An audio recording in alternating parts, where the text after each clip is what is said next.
morning, everyone.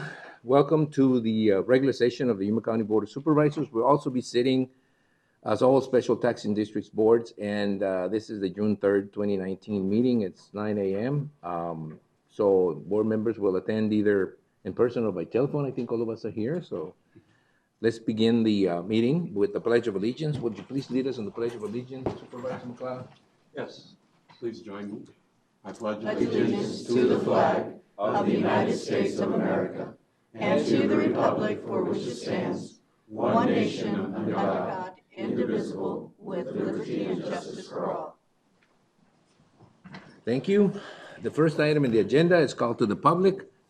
Call to the public is held for the public's benefit and is to allow individuals to address issues within the board jurisdiction.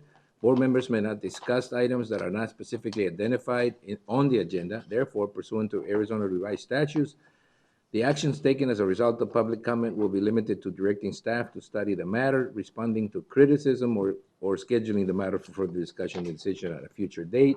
Normally, we ask you to fill out a speaker card, but if you want to address the board, it doesn't matter. It's fine.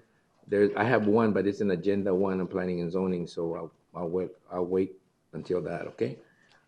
Is there anyone in the public that would like to address the board on an item that isn't in the agenda? So that one is my one.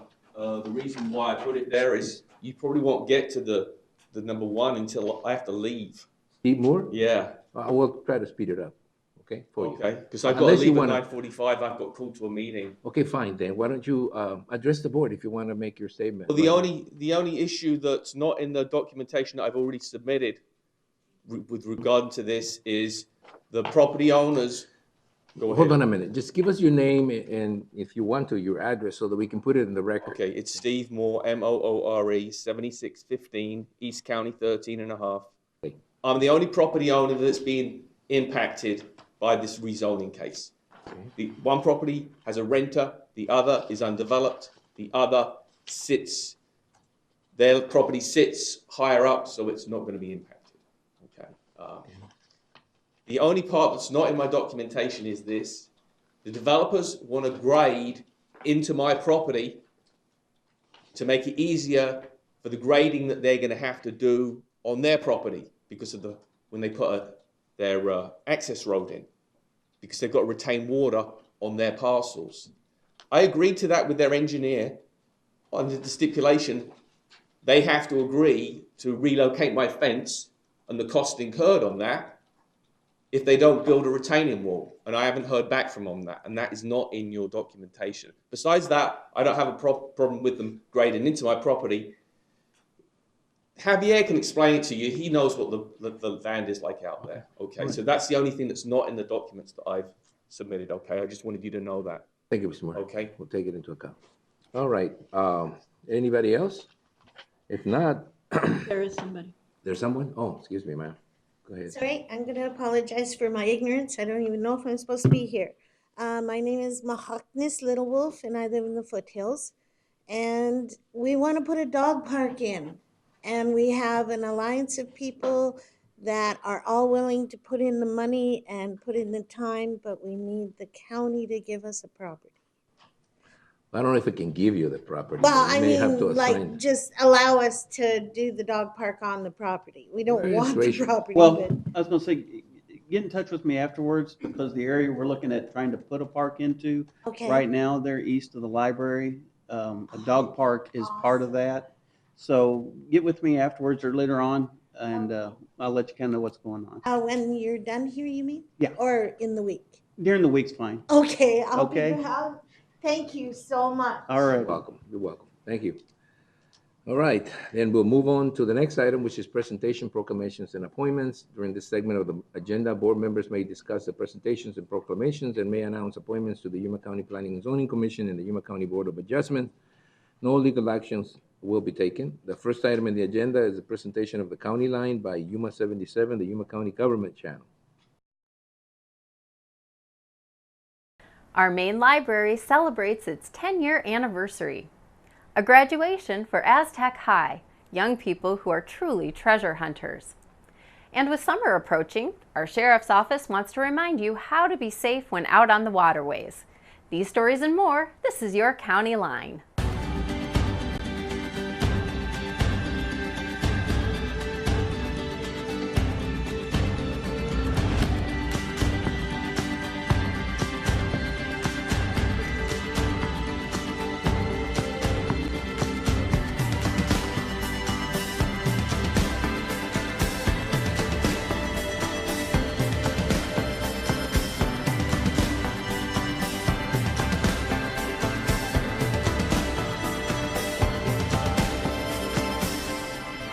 A decade in existence, your Yuma County Main Library celebrates. The 73,161 square foot library held its grand opening on May 21, 2009. Centrally located in the heart of Yuma community, the building is a welcoming space where youth, adults, and families gather to enjoy enriching experiences. We thought we'd do something special to let people see what we have, from the 3D printer to the VR, volunteer services that people can get involved in, and all new equipment and assistive technology that we have for everyone. It was back in the year 2000 that Yuma County was quickly outgrowing the original main library, which is now the home of the Heritage branch of the library system. The Yuma County Library District successfully rolled up their sleeves and went to work having a bond passed that paved the way for the new main branch, along with other new libraries in the county. The celebration included raffle prizes, crafts, and demonstrations of the library's virtual reality systems. If you'd like to learn more about your Yuma County Library District, you can check them out online at yumalibrary.org. It's an exciting time of year for many young people as schools let out and graduation ceremonies are underway. It's no different with your county government as our own Aztec High School holds its graduation. For 20 years, our Juvenile Justice Center has been holding a graduation for their Kids at Hope, and this year, a record number of graduates walked the line, 17. Aztec was designated an alternative school in 2003. Maybe viewed by some as a last chance, the young people crossing the line on graduation day in many cases are miracles. I think Kids at Hope plays a huge role because kids know that no matter what, we're never going to give up on them. And we're not going to tolerate anybody that does. And when a student understands that, they perform better. 68% of young people at Aztec are living in a single-parent environment. 7% are living on their own. And only 3% live with both parents, so the odds are not in their favor to get a diploma. Aztec High School works closely with the Yuma County Juvenile Courts and the Yuma Union High School District to keep their standards high. For more information about this amazing school, visit the Yuma County website at yumacountyaz.gov. While some people might gasp at the temperatures in Yuma County during the summer, many flock here to take advantage of the river to cool off. And as the waterways start to get more crowded, boaters want to be sure they're being safe. The Yuma County Sheriff's Office wants the public to remember that it's very important to practice safety at all times when on the waterways. No matter if you're boating, fishing, or paddling, it's important that everyone is prepared. If you're out on the river, always know that with the water current changing all the time, you don't know what's underneath, so be careful, be mindful. There's been a lot of incidents. If you're not a good swimmer, put a life jacket on. Put a life jacket on the kids. Let them enjoy it. We're in Yuma. The river's beautiful. It's a great time of the year, but be very careful. Always be aware of what's going on. This includes ensuring everyone has a life jacket, follows the rules of the waterways, and of course never drink and operate a boat. With the Independence Day weekend ahead, it's important that everyone be safe on the water.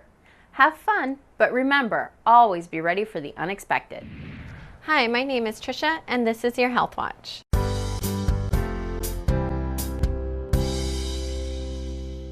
Measles is a serious respiratory disease that is spread easily through coughing and sneezing and can be contagious even before a rash or symptoms appear. Because of its high infection rate, a single person with measles infects an average of 12 to 18 people. Yuma County has not had a case of measles in many years because of our high vaccination rate. When enough people in the community are vaccinated against measles, it promotes what is known as herd or community immunity. This is important because herd immunity helps protect everyone, especially infants under the age of 12 months who are too young to receive the vaccine and those who can't get vaccinated because they have severe allergies or a weakened immune system. We are encouraging all community members to check their immunization status for all vaccine-preventable disease and get vaccinated. Vaccinations are not just for kids. We vaccinate Monday through Thursday, 8 to 11:30 a.m. and 1 to 4 p.m. Come get your vaccinations. Protect yourself and your family. For more information, please call 928-317-4559 or come in and see us at the Health District. This is all for now. Until next time, stay healthy, Yuma. With 5,500 square miles of land, there's a lot of work your county government does on a daily basis to keep your life running smooth. This includes things from roads, bridges, and waste disposal. And while our Public Works Department does more than this, they often go unnoticed. That's why, during National Public Works Week, our facility is open to the public for a unique opportunity to see what goes on. Road graders, street sweeping machines, backhoes, just to name a few, were on display. The building itself houses sign shops, welding areas, and equipment and repair shops. Staff were happy to answer questions and give tours, showing how they work daily to keep Yuma County's infrastructure in working order. There's a lot you can learn about the Yuma County Public Works Department. Just navigate to yumacountyaz.gov and find Public Works under the Government tab. Before we head out, just a reminder that Yuma County still needs your help improving broadband coverage in our community. In March, we introduced the Test It app to you. It's an app you download to your phone so you can test the speed of your connection. When you do use this app, a copy of your results are sent to a database in Washington, D.C., which will help our friends at the National Association of Counties track where providers are falling short in their responsibility to rules set by the FCC. You can make a difference in the availability of reliable broadband service in Yuma County. Just download the Test It app and you'll have a direct impact on identifying gaps in our nation's broadband coverage. We'd like to thank you for joining us for this County Line. If you'd like to watch past episodes, log on to yumacountyaz.gov/VOD. And don't forget, you can join us live on Facebook. We'll see you next time. Thank you. Thank you. Thank you very much. Was there someone saying something? All right. The next item in the agenda, it's a presentation of the 2019 Legislative Report by Craig Sullivan. He's the Executive Director of the Arizona County Supervisors Association and joins us from, the big city, Phoenix. Hopefully, we'll get him back safely somehow. Right, Craig? Forum is yours. Well, Mr. Chairman, members of the board, thank you very much for giving me this platform today. For the record, I'm Craig Sullivan with the County Supervisors Association, and I have with me Robin Hilliard, who manages our legislative research program, and Vanessa Fielder, who collects a lot of data and serves as a research analyst for us. And what we want to do, as you mentioned, is just report out a little bit on this past legislative session. To begin with, though, I want to thank this board for its great support and involvement in the association, and in particular, Mr. McLeod, for serving as president this year. We've been very grateful for your leadership, and I appreciate you making the trek every Friday virtually coming up to Phoenix. It's been great to have you serving in that capacity. Thank you. Privilege.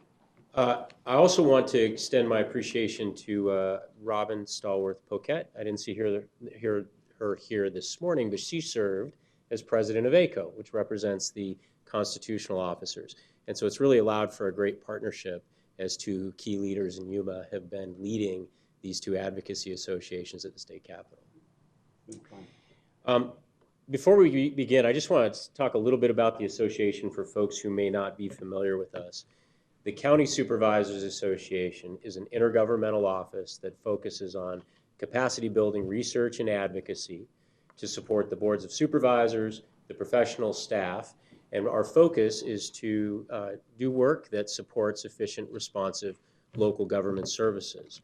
When we talk about capacity building, a lot of that is using the association as a hub for elected officials and for professional staff to come together to hear from key leaders at the state capitol, to identify contacts and how to get things done at the state capitol, but also to share information.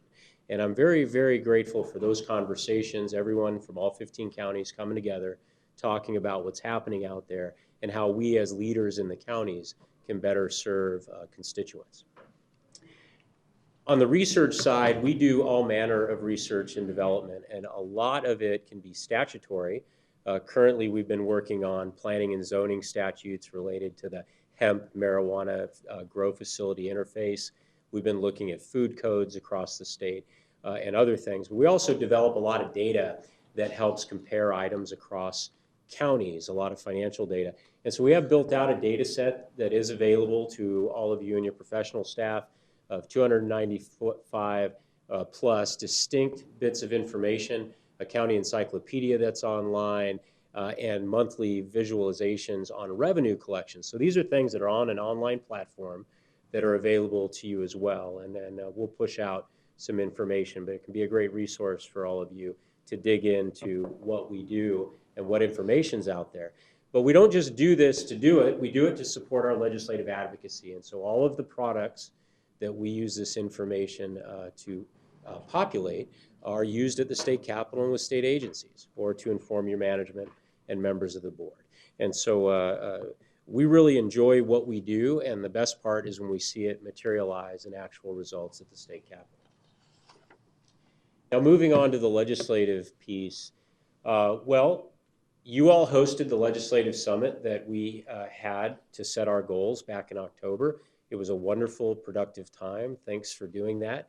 And I think you'll find that we achieved a lot of what we set at that time. When we look at the session generally, I'm not going to talk about all of the specific bills that passed, just a little bit about where we spent our time. We will be providing a document that summarizes all of the legislation that passed by policy area. That'll be available to you soon. And on Friday, we're going to do a webinar for all of the counties where we break down a lot of the issues that are particularly relevant locally as well. For the session ended a week ago today, and bills that were passed are effective, the general effective date, which is 90 days after sine die. So that'll be August 27th. Some bills have emergency measures, so those will go into effect earlier. And the governor has until, I think, June 8th to sign the bills that are on his desk. So this chart is still a little bit in flux. But in terms of the core objectives that we set, we had a couple of financial objectives. One was related to a state agency shift, where we wanted to get out of paying for portions of the State Department of Juvenile Corrections, and we wanted to get some relief for the counties as it relates to the elected officials' retirement plan.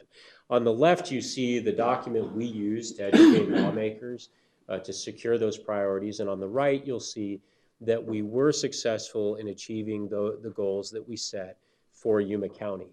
All 13 rural counties will see permanent relief from the State Department of Juvenile Corrections shift.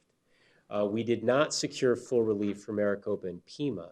They were put in a one-time column, and so we're going to have to continue to work on that. They did get relief in the next fiscal year, but they can't count on it for subsequent years. You can. And we were also able to secure the ongoing EARP relief of $250,000 for each rural county. So the general fund relief for the Yuma County budget in the next fiscal year is just under $600,000. And as you know, we've been trying to chip away at various cost drivers at the state level. And so when we add the ongoing relief from last year as it related to the duck pool and payments to the Arizona State Hospital, the ongoing 2-year improvement for Yuma County is just under $800,000. And so we've made some meaningful strides in the right direction of returning local tax dollars here to be used locally instead of just going to the state general fund.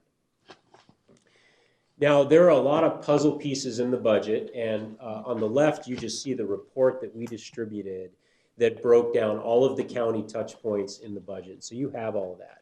A couple of key items on the right that I wanted to share with you. There was a lot of conversation at the last minute about whether the state was going to fund probation officers, the corp increase, and what that might mean. It did get in the budget as a kind of a final Hail Mary from the courts, and we supported that.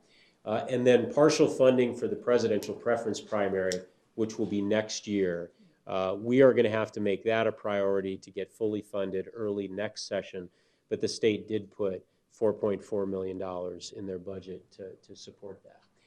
The highway safety fee at the bottom, you all know last year the legislature passed a fee of $32 for public safety purposes. That was intended to get the state Department of Public Safety out of the Highway User Revenue Fund. So for years, they've just been tapping your road dollars to fund the Department of Public Safety. Last year, they put in place a fee to try to fund the department and get away from that. Well, that didn't go over very well with the public and with a lot of legislators.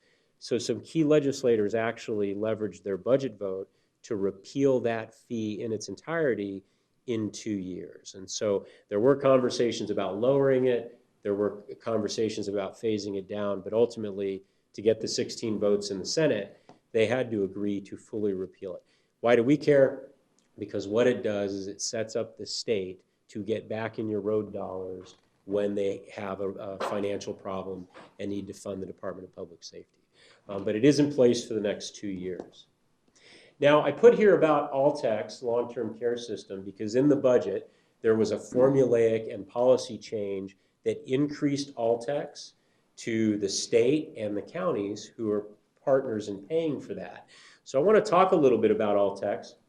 What I had Vanessa do is just dig some information out of our database to break down this program. What's Altex? Long-term care program. What it is it's support for indigent folks, elderly or disabled, who need long-term care either in their home or in a facility. What you see here is the growth over time. The counties and the state pay a portion of the state match, and then it pulls down federal money. And what you see here is Altex has grown 2000 to 2020 by 260%. And what we're seeing is the aging of the population as baby boomers start to move into this, and there may be other items that are occurring there as well. But it's a very significant cost. Counties have always had a financial nexus in terms of paying for the program. You can see the county portion in red going back to 2000, and you can see its slight growth over time. The state portion is in blue, and you can see that expanding over time as well. But it's a very, very expensive program. The payment that you're having to deal with started out at $695,000. So early in the session, we knew that was going to increase, largely due to caseload increases. But when the budget was negotiated, it popped up to close to $1 million. And the reason for that was addressing the voter mandate in Prop 206, minimum wage. The fact, as you know, Ms. Pancrazzi, that for many years these providers had been squeezed and they had been looking for additional resources. And then just utilization in the program.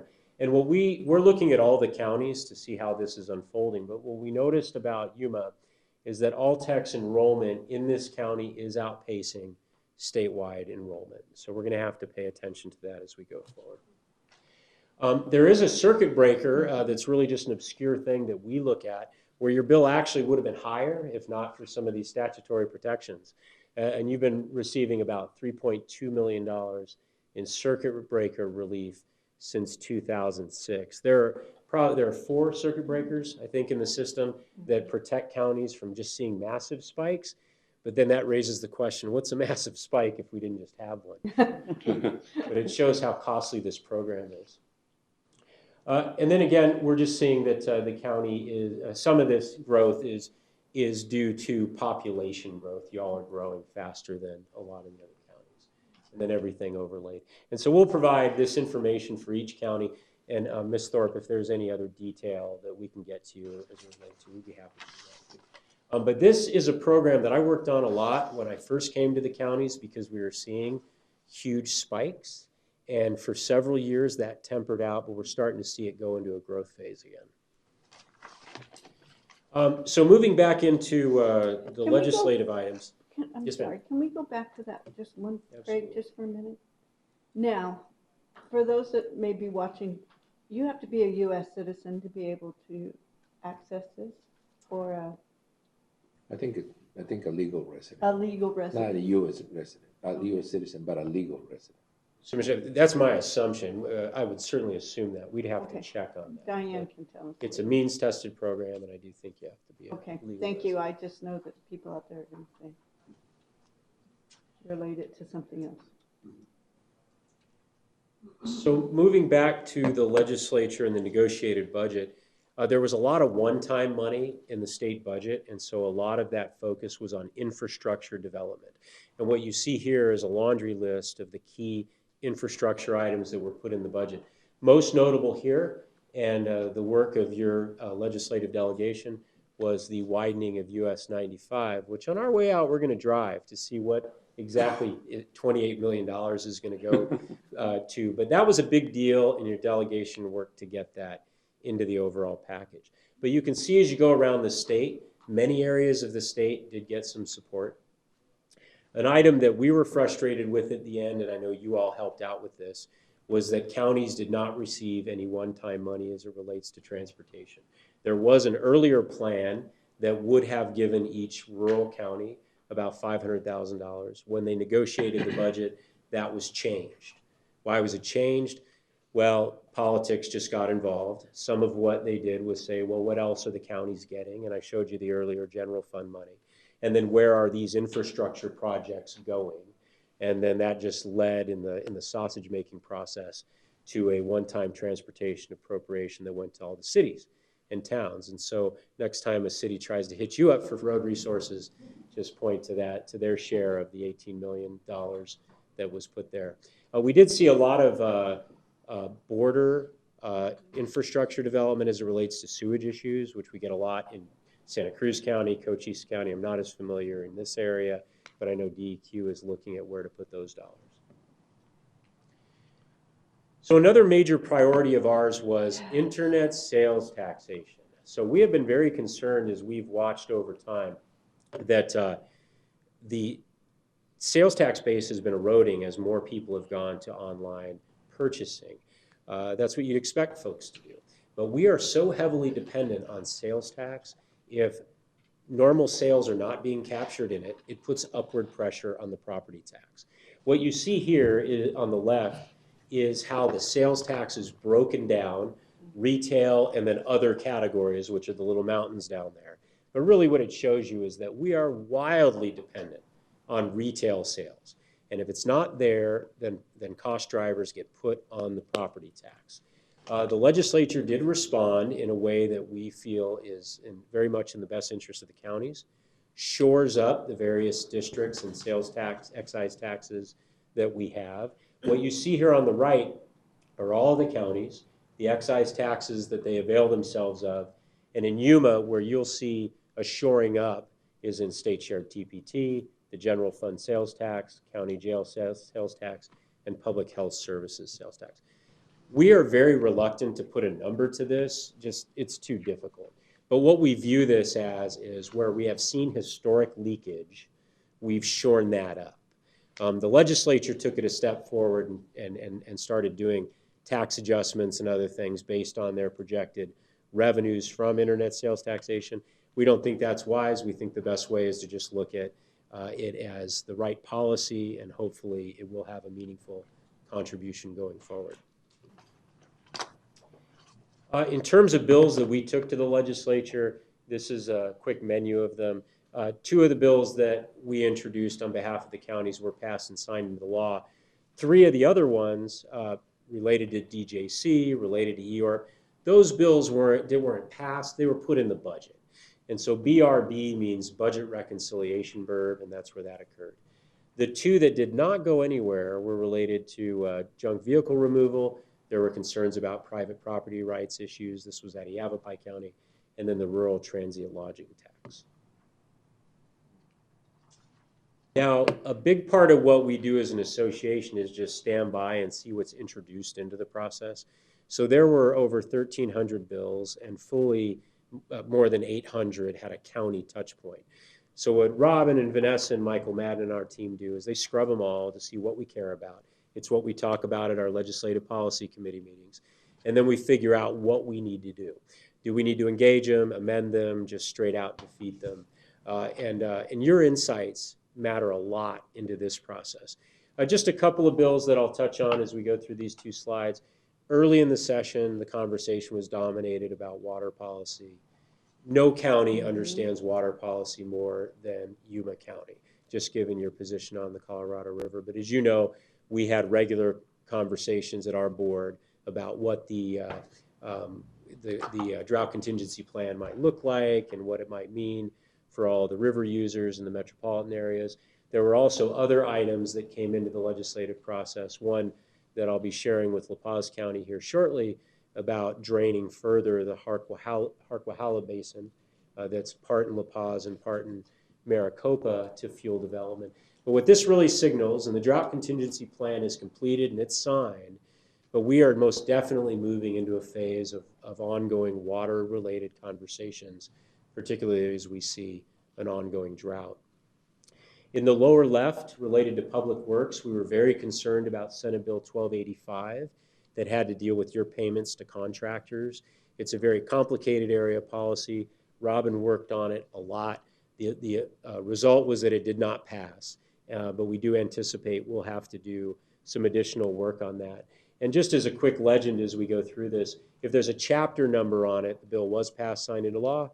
If it's DNP, it did not pass. And if it's TTG, that means it's still sitting on the governor's desk. And so this will get updated over the next week. On the taxation side, I just wanted to point out the ongoing conversation about raising fuel taxes. Our HERF system continues to atrophy.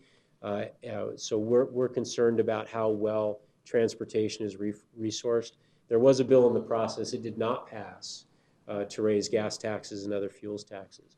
One bill that did pass is related to 1332. That's alternative fuel parity. So in the past, alternative fuel vehicles were darn near a nickel to get licensed, regardless of how expensive the car is.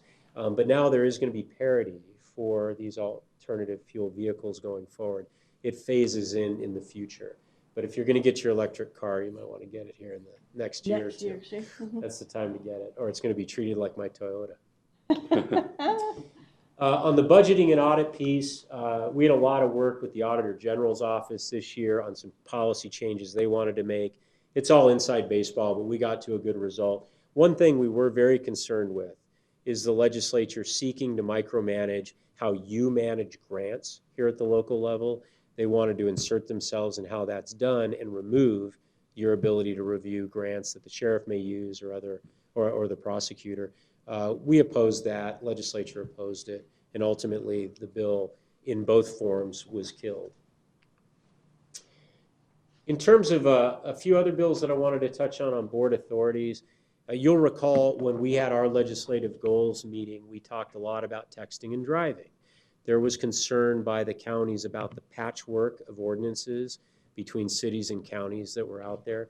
The legislature ended up passing what is a preemption on local authority, but by creating a statewide texting while driving prohibition. So that's House Bill 2318, which Vanessa informed me I violated on the way down here. So I've got some learning to do as we go through that. I think we all have some behavioral change we're going to have to go through as we go through that one. Vacation rentals has been a big issue for the last several years. They did allow for some complaint-driven processes to stop some of these party houses that have been developing. And at the top, I wanted to mention industrial hemp. Robin's been working a lot on this because we're seeing the proliferation of medical marijuana grow facilities now, industrial hemp, and the two don't mix well. And they don't respect boundaries, right, when the wind starts blowing. So there's a lot of conversation about what the right policies are to create buffer zones around hemp or medical marijuana. And it's going to create a lot of conflict. So we've been talking a lot at the manager's level, planning and zoning level, and we'll continue to as we go forward. But there was an effort at the last minute to try to insert a provision that would have impacted our ability to negotiate or evaluate this type of situation, and we opposed that. So I do anticipate the industry is going to get more active. We want to make sure that you have flexibility.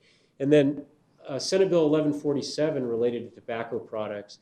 This was designed to raise the age for getting vapor products to 21, but it also included a lot of preemptions at the local level. So it was driven by the tobacco industry, and it was a long, hard-fought battle, but ultimately the legislature did not pass that bill.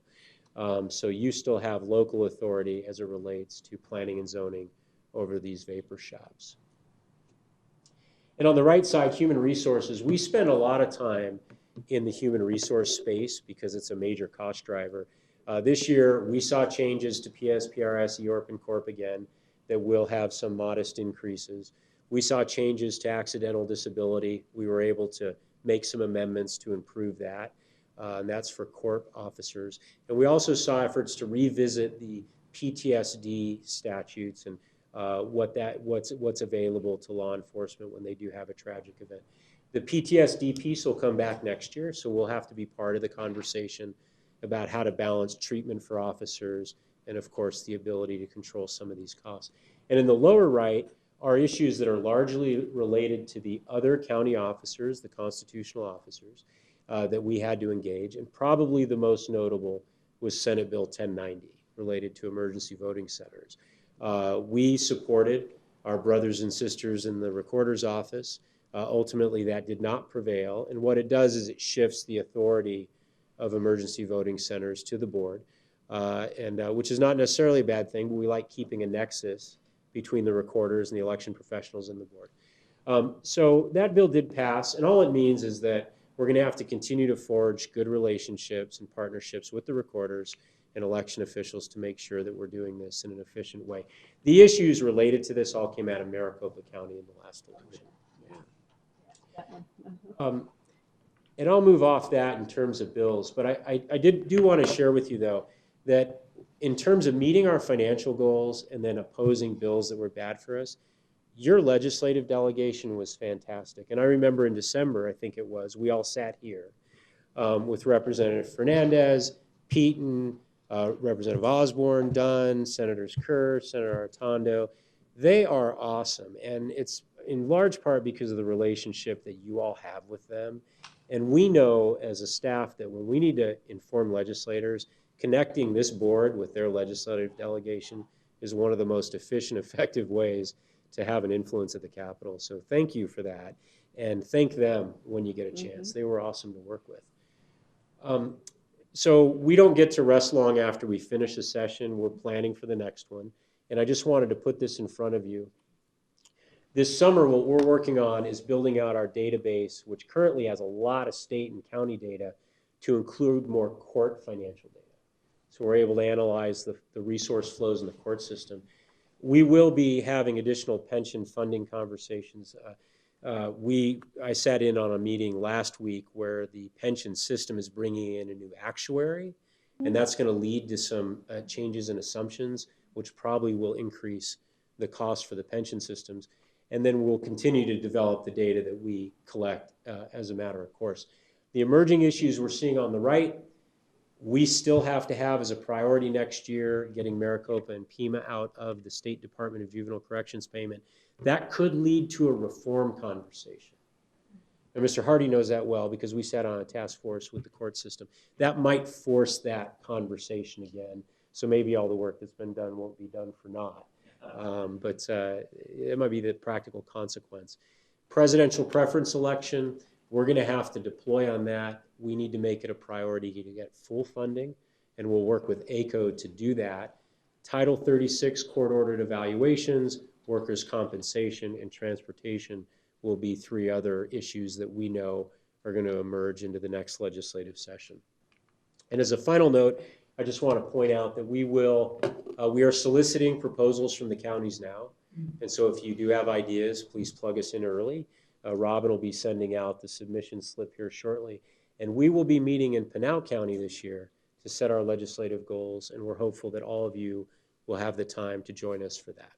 And so with that, Mr. Chairman, thank you very much for all the time. I'd be happy to stand for any questions. Wait, are there any questions? Comments? Comments, please? Yeah, comments. Thank you, Mr. Chairman. Craig, ladies, you guys did a wonderful job, as well as the rest of the staff. Communicated very well with the supervisors. When action was needed, that word went out. I was slow because I was out of town, and I got a call from Mr. Sullivan. And so within 5 minutes, the comments were in. So that's how they work. And so we had much success last year, and this year you put together a great team, and I really appreciate the great work you do. Thank you, sir. Thank you. And the Mr. results Chair? prove it. Yeah, Mr. Chair, ditto to Russell. Thank you, Robin. Thank you, Vanessa. And Michael's not here, but thank Michael as well. And thank you, Craig, always, for all the work you do for us. And all the money you save us Yeah. from having to hire someone to do the job. Well, Yeah, you are a great value. Yeah, you are a great value to us, really. Appreciate it, really. Anything else, guys? That's all been said. Drive slow, take it easy. Don't text. Don't text. It's illegal now. Well, thank you very much for this, and we do apologize. We're gonna have to scoot out the road. We're gonna do our site visit on 95 over there and then get up to Parker. Hey, some of us, if we could scoot out early, we'd do it, so. Tell Holly I said hello. We'll do exactly And that. tell her happy anniversary. She just celebrated her 30th anniversary. We will do that. Thank you for the Oh, tip. You bet. I appreciate it. Susan, Greetings anything? to all of them No? from us. No, that's fine. Thank you very much. Again, good presentation. Thank you very much. Yes, be safe. All right, the next item in the agenda is the consent calendar. Bye, guys. Have fun. Be safe. Don't have too much fun, especially driving that road. The consent calendar. The following items are listed under the consent agenda and will be considered as a group and acted upon by one motion with no separate discussion, unless a board member so requests. In that event, the item will be removed from the consent calendar for separate discussion and action. Are there any consent items pulled by any of the Yes. board members? Yes? Just 5. 5, I have 5, 6, and 10. 5, 6, and 10. Mm-hmm. Any other ones? 5, 6, 10, I'll pull 11. So 5, 6, 10, and 11. All right? So is there a motion to approve all other ones? So moved. Okay, there's a motion, and is there a second? Second. There's been a motion and a second to approve consent items 1 through 11 with the exception of 5, 6, 10, and 11, correct? Right, any discussion on the motion? If no discussion, all those in favor of the motion signify by stating aye. Aye. Anybody opposed? Motion carries. We're gonna open item number 5, which is county administration. It's action to distribute $11,818.59 in community program funding from the Quishon Indian Tribe Fort Yuma as follows. $5,909.29 to the Salvation Army in Yuma and $5,909.30 to the American Red Cross Southern Arizona chapter. I hear that Mr. Tom Batson is here. Is that correct? No? Okay, then Captain Jeffrey Brazil. Mm-hmm. Okay. And we do have a question in the tribe member, Vice President Virgil Smith. So would you explain that, or do you want me to do that, or just simply do the presentation?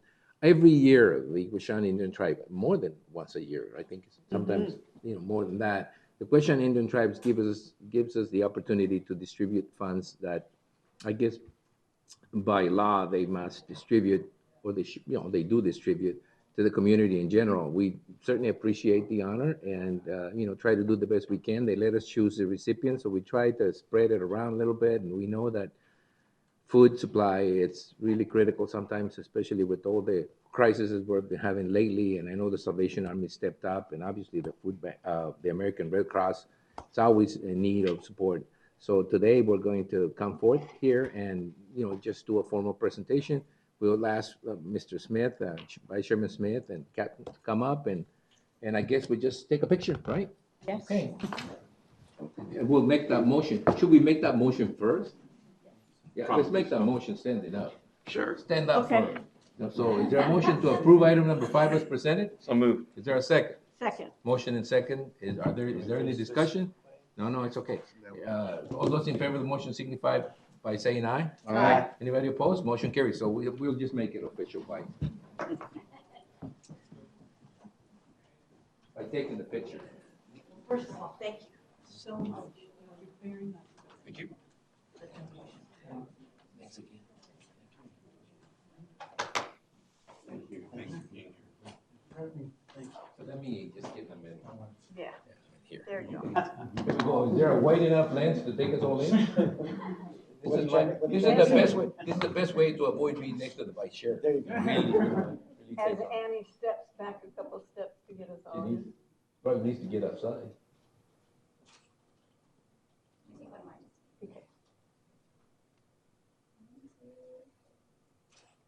Again, thank you very much. Thank you. And thank you for what you're doing. Thank you, Ann. Appreciate it.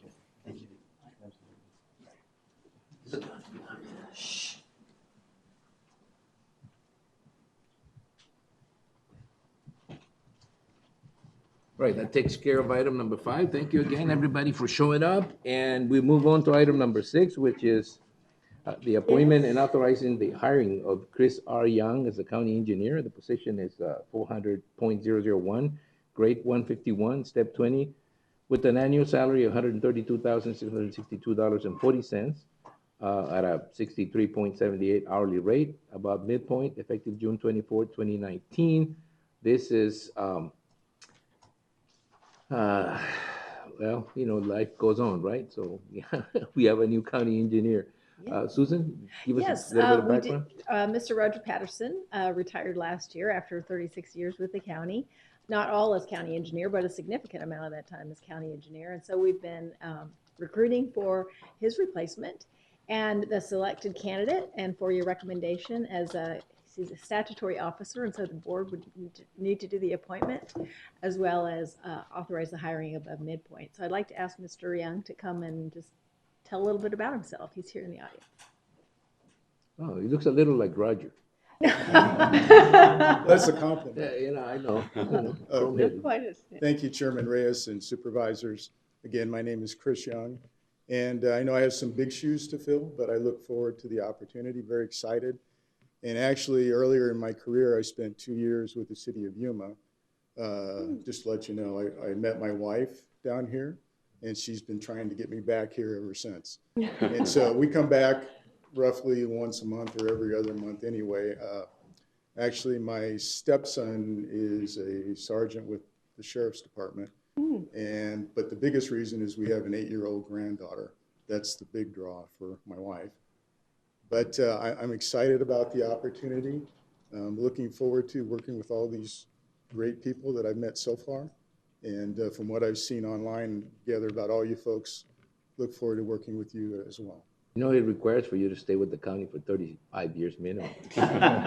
So I'll do my best. I can't promise that. Chairman, who's your stepson? Scott Bjornstead. Oh, my condolences. No, just No, kidding. you know him? He's a good man. I've He known is him a very long good time. man, yeah. all right, Chris. Well, welcome to the team. We appreciate the fact that you want to come back, and you know we're your choice. Yes. The part where you work for the city was a little redundant, but Everybody makes mistakes. We forgive them for that. Thank you. Do not put in the paper that. That was just a winning jest. Too late. Yeah, no, I did just recorded. I just want to make it clear. This was a joke, and thank you very much. Too late. You've already Too said late, it. I've already made it. I gotta be careful now. I'd entertain a motion to approve item number 6 as presented, unless somebody else has any more comments. So moved. Is there a second? Second. And motion and second to approve item number 6 as presented. Any discussion on the item? No discussion. All those in favor of the motion signify by stating aye. Aye. Anybody opposed? Motion carries. We'll open up item number 10 to adopt resolution number 2019-16, approving juvenile court participation in the family counseling program effective July 1st, 2019 to June 30, 2020. You getting family counseling? Thank you. Mr. Chairman, Tim Hardy, I'm the director of the juvenile court, here to answer any questions. Have Okay. we, Mr. Chair? Yes. Tim, have we had family counseling in the past? Chairman Reyes, Supervisor Pancrazi, we've had family counseling for probably at least 22 years that I've been director.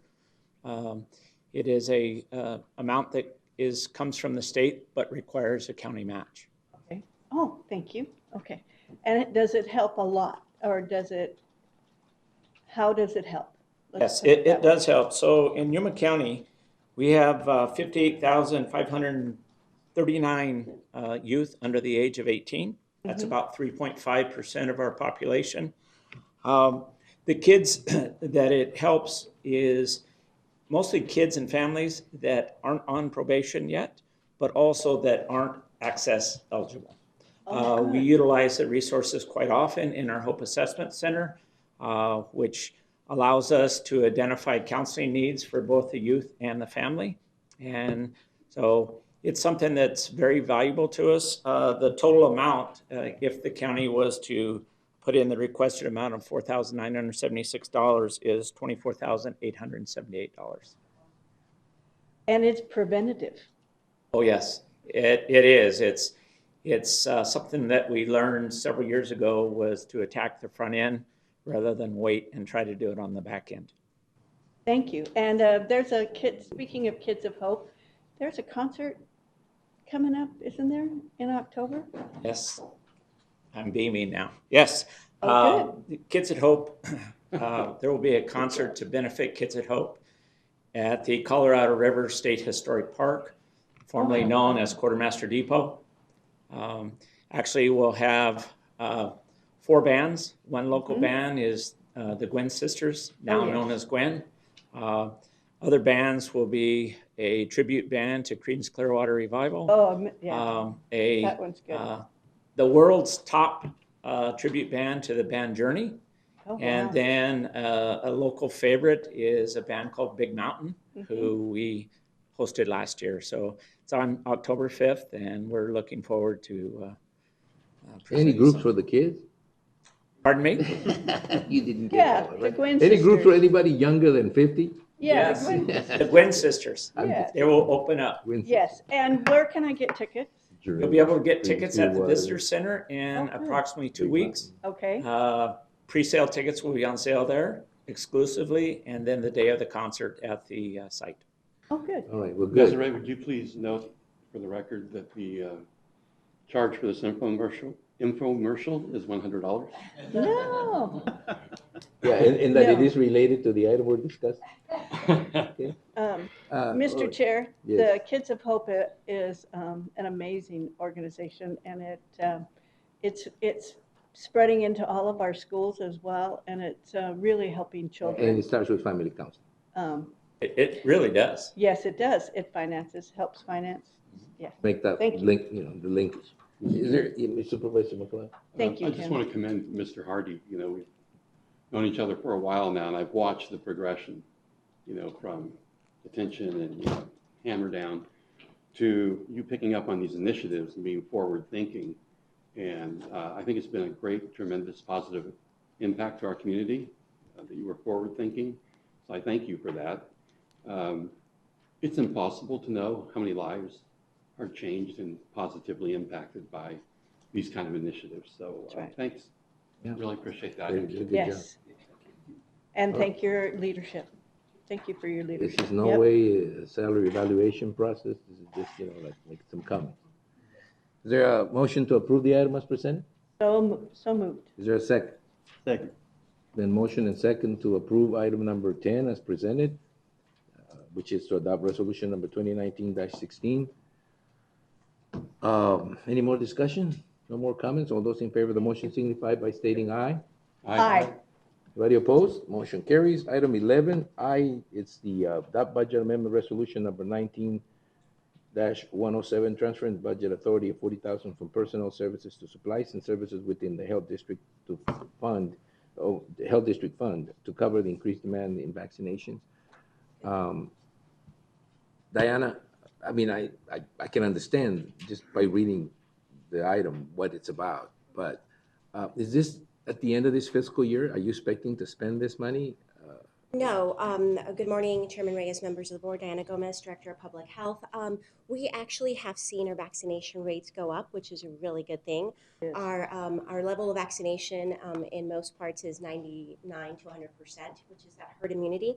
What we've seen is a larger expenditure in the amount of the vaccine due to increased demand.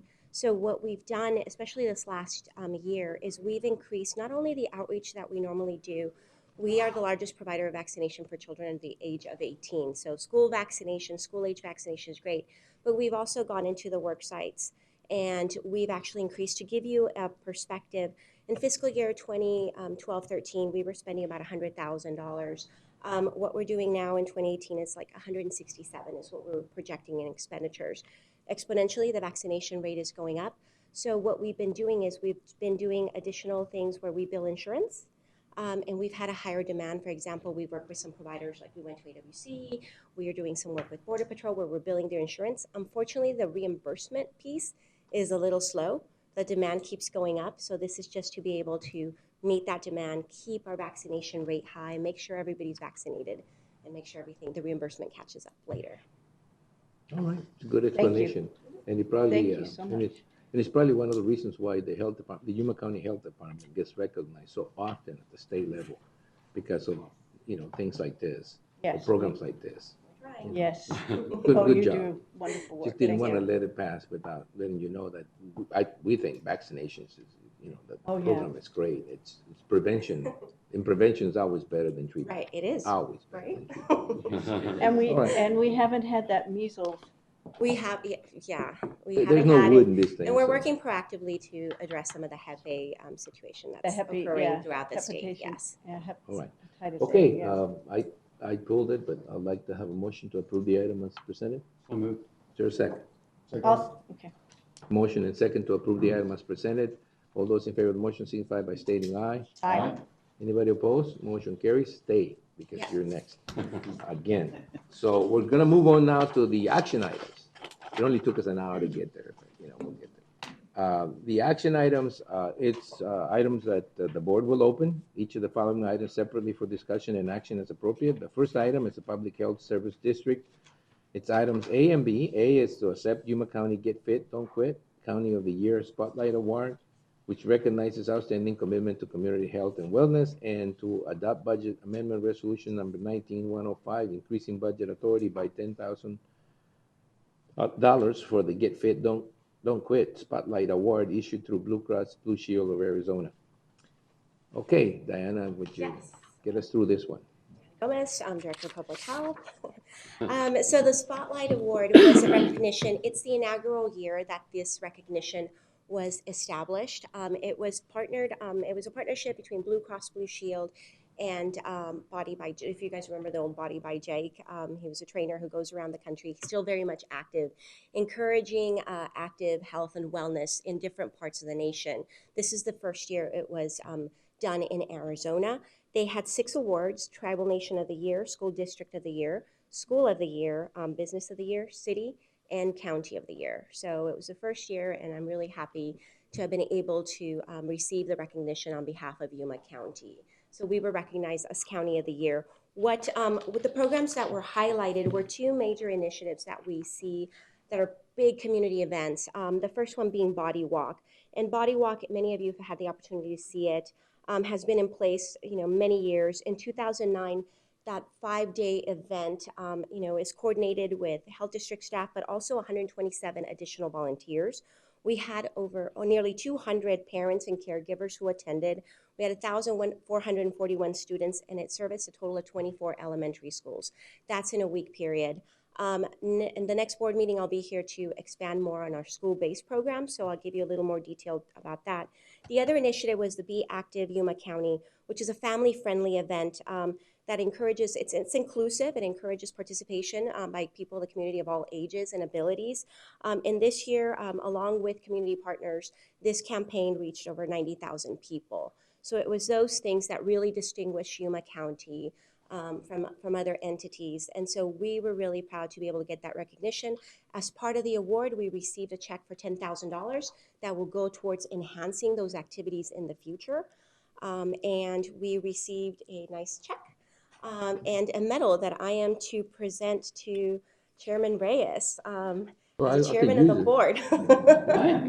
So that's what it was about. I will go into more detail with our school-based programs, but again, it's a testament to the hard work of the staff and the initiatives that they do, school-based initiatives. We're in preschools, we're in elementary schools, we're in high schools, we work with the college, and we also do different events through that community. So again, it's about prevention, it's about keeping our community safe, and being inclusive and making sure that everybody everywhere has access to opportunities and events that encourage their health and wellness.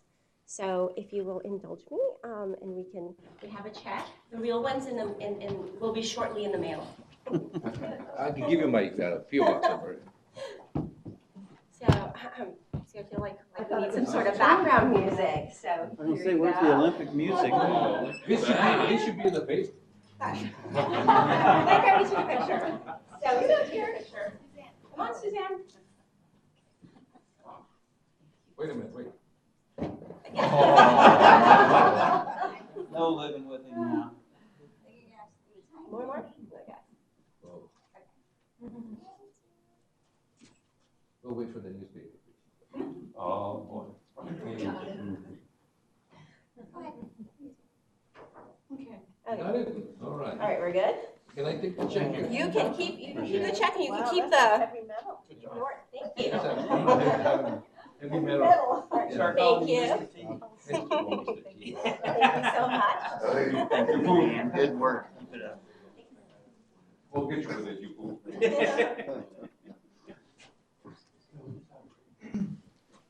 I'm gonna keep it on just to, flash it. Flash a little gold. Yeah. Mr. T, Mr. Tony, right? Thank you, Diana. I haven't had one of this since last year. Oh, boy. It's gonna be insufferable now. Yes, Now he we is. got to do what we're supposed to do before we got before I had this medal, which is to accept Yuma County Get Fit Don't Quit County of the Year Spotlight Award, which I have, and adopt budget amendment resolution number 19-05. Do I hear a motion to that effect? So moved. Is there a second? Second. There's been a motion and a second to approve items 1A and 1B as presented. Any discussion on the items? If not, all those in favor of the item signify by stating aye. Aye. Anybody opposed? Motion carries. Thank you, Diana, again, and great job you guys are doing out there. I will move into item number 2, Development Services Planning Division, which will be discussion and possible action concerning lot combinations, lot ties, and consider moving forward to initiate a text amendment to the Yuma County subdivision regulations and amending the fee schedule to adopt the fee for processing a lot tie map. Maggie? Bless you. Thank you, Mr. Chairman. Maggie Castro, Planning and Zoning Director. Yes, this item is being brought to you based on discussions with Joe Worley, the county assessor. He has requested that a formal process be adopted for the combining of lots within subdivisions.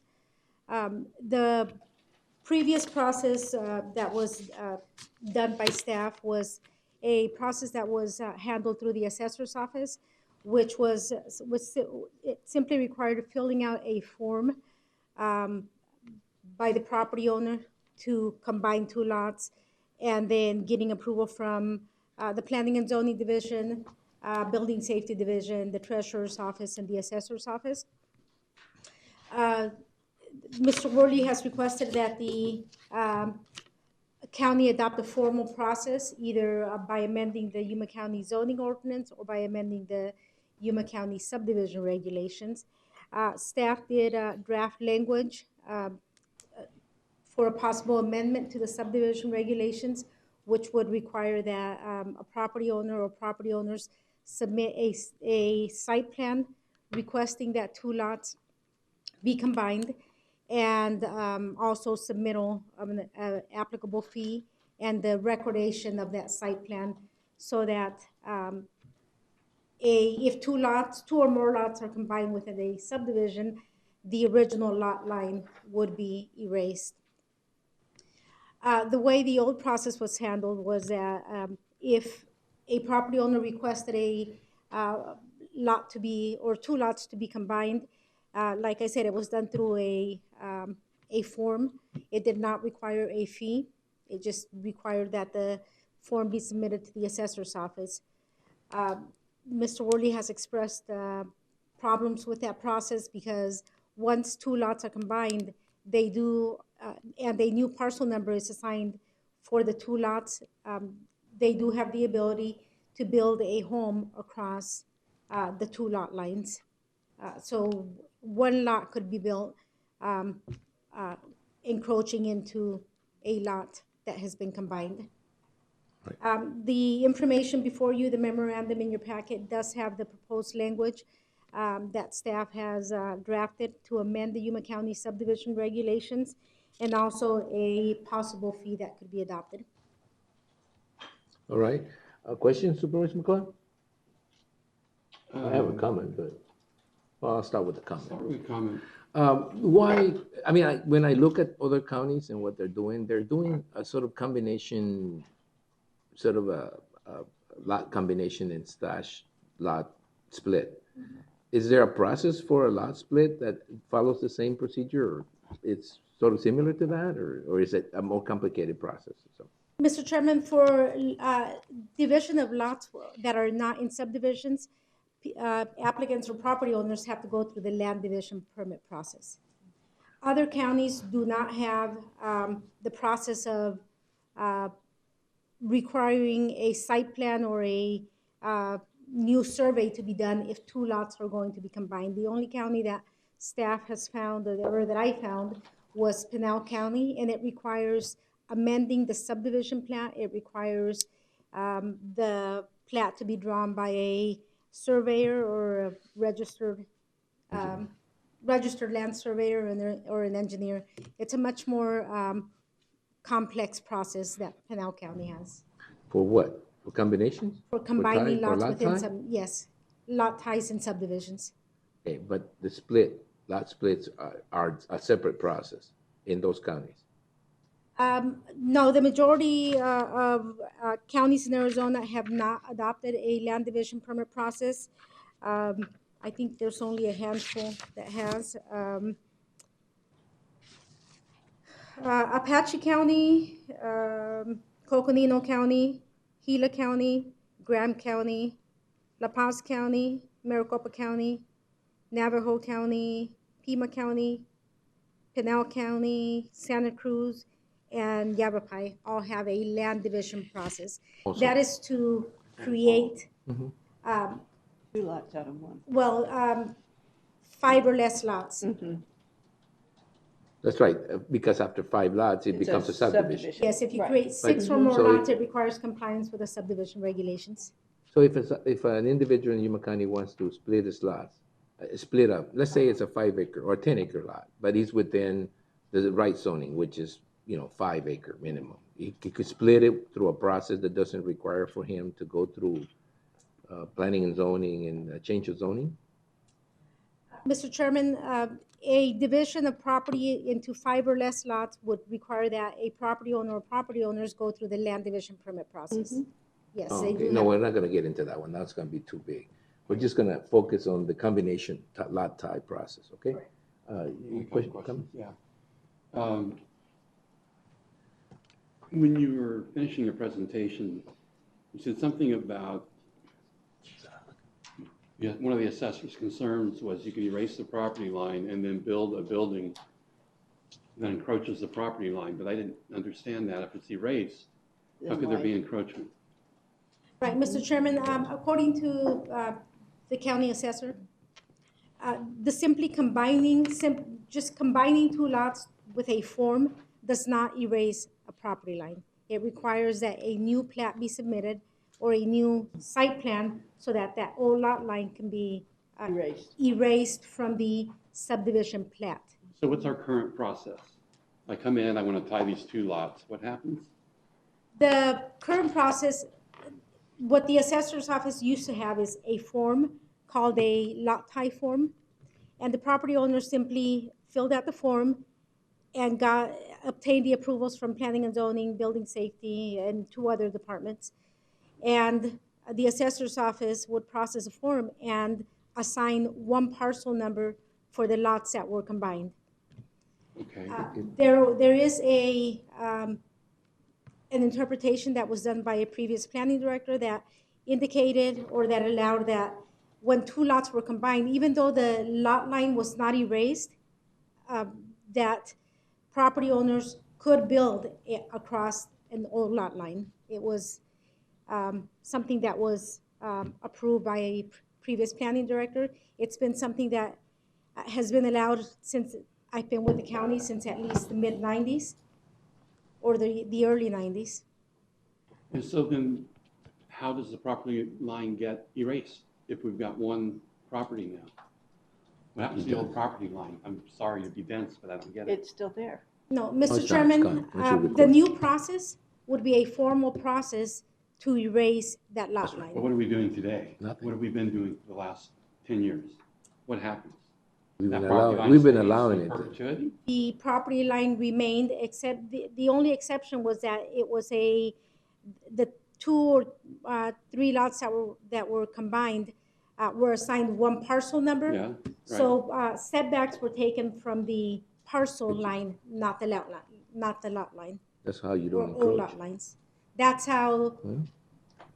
a structure could be built. Well, this is why across a lot this is line. what we're That's all going to a talking about process. then, Yeah, be able this to is, clean that process up then. Correct. And how's the fee split? Where does it go?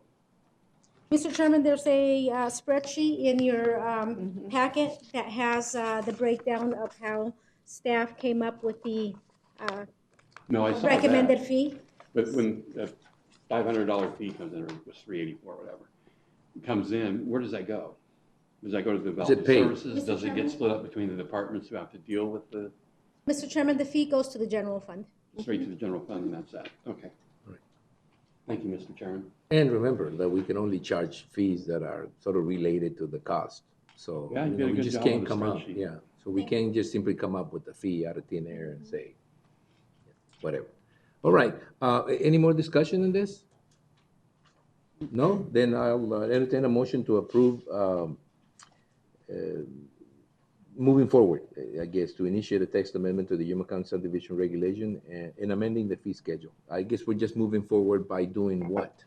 Mr. Chairman, based on today's discussion, if you don't have any changes to the proposed language, which is in your memorandum, staff will take it back to the planning commission to initiate an amendment to the subdivision regulations to adopt the draft The lot language. type. Yes, and then that commission initiative or text amendment will come back to the Board of Supervisors for Does adoption. anybody have any problems? I mean, during the process, you can still make comments or Yeah, you know, sure. get information. I just have one more comment then. Thank you for your good explanation, because as you can imagine, my opinion coming in, going from 0 to 384 wasn't real positive. But the way you put all that together in the explanation you gave today, it's a lot cleaner process, and I understand the time spent, so thank you. Mr. Chair and Maggie, Supervisor Pankhurst? what about the properties that have already been done in the past? Are we just gonna leave them the way they are?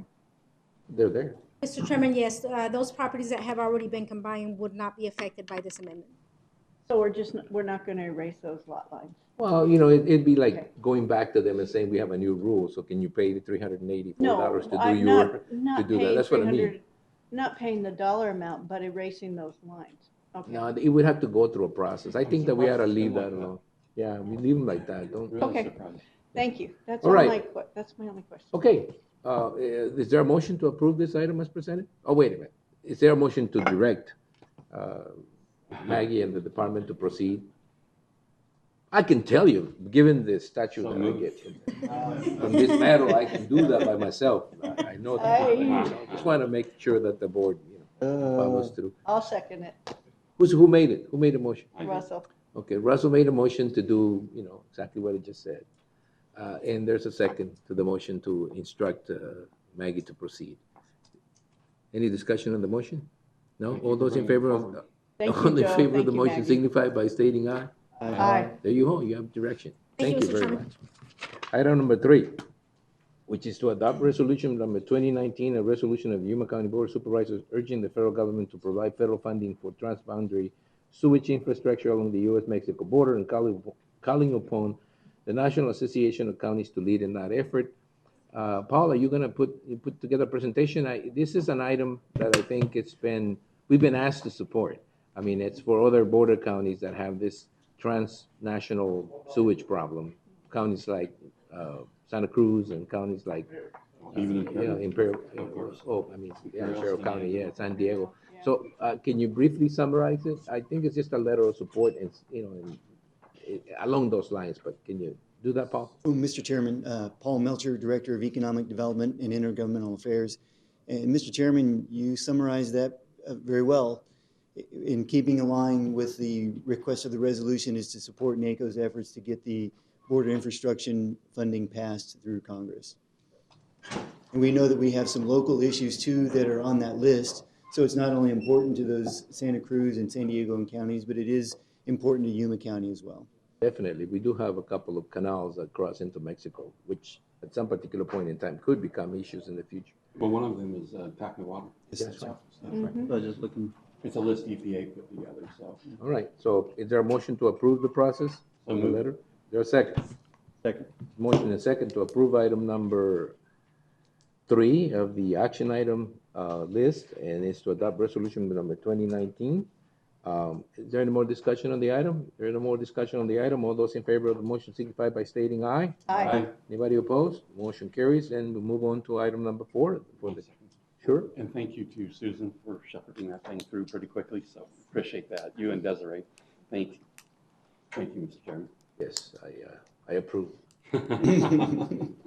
County Administrator, approved policy resolutions to be considered for adoption at the National Association of Counties Conference on July 12, 2019 regarding the following topics: reforms to the U.S. Department of Labor H-2A Farm Worker Program, reintroduction of the Crime Victim Restitution and Court Fee Intercept Act, and C, full funding of the Violent Crime Control and Law Enforcement Act of 1994. Also for you, Paul? Yes, thank you, Mr. Chairman. As we move forward, we have the NACO conference coming up in July. The deadline to submit the resolutions for consideration is coming up at June 13th. And as we had success in passing these 3 resolutions last year, we thought it appropriate to bring them forward again. I'll start with first is the State Criminal Alien Assistance Program, which is SCAP. We know that was one of the tougher resolutions to get passed. However, we do have this year the consideration for fully funding SCAP, or at least partial funding of it, being pushed forward by Senator McSally through the sheriffs, with the support of the county sheriffs. So we wanted to put that one forward in particular. I didn't update or change any language on that, and as you can see, last year, Yuma County Recorder Robin Stallworth-Paquette had put this forward, but I know there might be different board members attending the conference this year, so that's one of the other considerations as well when we talk about the resolutions, is just to make sure that if there are any other changes to the representation, we can take that on. Moving on to H2A, we did update something from H2A. We've been discussing this at a federal level and getting the concept discussed to present this to the Director of the Bureau of Labor. What we've looked at here is, and you're looking below, one of the fiscal urban rural impact statements is a staggered approach to entry. So we know that we still want to continue with seasonality, streamlining the housing process. But what we want to do is allow the applications for labor to be staggered, so that not all of the laborers have to arrive at one time, so that it can be staggered to allow for the first parts of the season. Then you get into the fuller parts of the season, November, December, January. So that's the only change on that resolution. And then when we look at the federal tax intercept, the only thing that I changed on this was the $28 million figure that has been recouped over the last couple of years in terms of the intercept that we've realized at the state level.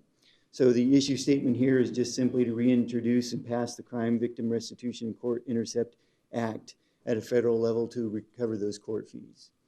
Mr. Chairman, Supervisor Porches sponsored both the H2A and the FTIP. So if there are any other questions, I would entertain them from the board. And then if I need to, when I finalize these, if you'd like to update any of the sponsors, I can do that as well. All right. Any comments from the board? No? You It's guys pretty wanna good. Divvy those up for introduction at NACO? Yeah, I think we can work on who's going to do what, ourselves. I mean, just divide that. Yeah, I'll be busy with the other one that we just did. All right. So Mr. Chairman, I would we'll appreciate work that with you. feedback now, because when I submit it, you submit it with the title of the person who will be representing. And when we work on the conference scheduling, when the meetings come up, then that's how it gets addressed. So if you have any changes in between then, or if you could let me know now, or. Okay. You guys divvy them up. What do you want? Which one are you taking? H2A? I'll take H2A. There's 3 of them, right? Yeah. I'll take the crime victim restitution and court fee intercept. It's fine. Who else is going? You're going? Why don't you take that full funding? I'm of running the one we just approved. Oh. Supervisor Cox asked me to run. Oh, the one with the border Yeah, thing? border sewage. Yeah. Fine, then we'll take the other one. I'll take the other one. Full funding of the Violent Crime Control and Law Enforcement Act. Okay? And then Is Supervisor Simmons going? You're not going? I don't know yet. Don't know 'Cause I've yet? got some other things. Well, if you go, you can take. Okay, that's fine. All right, so at this particular time, the H2A1 will be taken by Supervisor Porches, and I'll take the other two left, B and C, okay? Yes, Supervisor, yes, Susan. Just for clarification, would you like us to put the sewage infrastructure in the same format as the NACO resolution? I think you should. Is that what you're? Yeah, I think so. Okay. Okay? Okay. Is that good? Stay there, I think you need to, yeah, okay, this is an action item, so I suppose that, we should just simply make a motion to that effect, all right? Is there a motion to that effect? So move. Is there a second? Second. There's been motion and second to go ahead and proceed as discussed. Any discussion on those? No discussion? All those in favor of the motion signify by stating aye. Aye. Anybody opposed? Motion carries. Item number 5 is County Administrator, discussion and possible action regarding the following legislative items. And it will be a report to the Board of Supervisors regarding proposed bills in the Arizona State Legislature with impact to Yuma County, and update regarding strategies relating to federal legislative priorities, which I think we've done most today. One was a presentation by the CSA, Executive Director, and the other one is the one you just finished giving us on the federal priorities. Is there anything else other than that? Maybe PILT, maybe something we've left that you want to address with us before we go? Yes, thank you, Mr. Chairman. I did have a couple updates I wanted to provide. Okay, good. One of the things that we've been working on for a couple of years is the ADAPT Act to address the ozone emissions in non-attainment area in Yuma County. We are still working on that, but I also wanted to add in that we're expanding our efforts through the county to sponsor and to create a working group for the state implementation plan for PM10 as well. We'll be having a meeting coming up this Friday to determine how we can move that forward. Right now, Yuma County is in a non-attainment area for PM10, but we need to move that forward to get it into a maintenance area so that it prevents us from becoming subject to greater restrictions, continued best management practices, and so on. We'll still have those in place, but being in a maintenance area is much more beneficial to us than being in a non-attainment area. There was an attempt back in 2006 to have the state implementation plan for PM10 approved. However, when it was submitted to EPA didn't act on it at that time. And so we are going to bring back that old plan, look how we can revise it, and put that forward with a specific time frame in mind so that we can get that back up through ADQ back to EPA. ADQ is actually the sponsor of the state plan, but we as a local working group have a lot of input in how that would move forward. And then the other one I wanted to just mention in passing is we're still moving forward on talking points with H2A. Originally, I had worked to get some contingents from Virginia and Florida on board to draft up the talking points for this to go to the Secretary of Labor. Well, I've reversed course because it's been difficult to make the connections like we had last time. So we're going to develop our talking points locally in reference to the H2A and then distribute them so there's something more to comment on that and keep that alive and keep that moving forward. All right. Anything else, guys? Okay, No, this doesn't require, I don't think, any action from us. It's just an update. So thank you very much. We are now going to move into the special session. We're going to finish up the Planning and Zoning Commission agenda before we do that, okay? So that we can get some people out of here that may want to do something else. I'm sorry Mr. Moore had to leave, but this is the way the process goes. So I'm going to move on to the Planning and Zoning agenda. If it's an item, a full legal description of property sites for all rezoning cases are available for public review at the Yuma County Board of Supervisors office. We do have an expedited rezoning and public hearing. These items will be open as a group for public hearings and acted upon by one motion to adopt the recommendation of the Planning and Zoning Commission, except for any item that is removed by a board member for separate consideration. That item will be discussed and acted upon separately following actions on expedited items. We have one Development Services Planning Zone Division rezoning case number 1902, Craig Colvin, agent for South 8 Development LLC, requests the rezoning of a parcel of 8 gross acres in size from Suburban Ranch 4-acre minimum to Suburban Ranch 2-acre minimum. This is assessor's parcel number 725-55-012, located at 7683 East County 13.5 Street, Yuma, Arizona. And I suppose this is the one that Mr. Moore was referring to.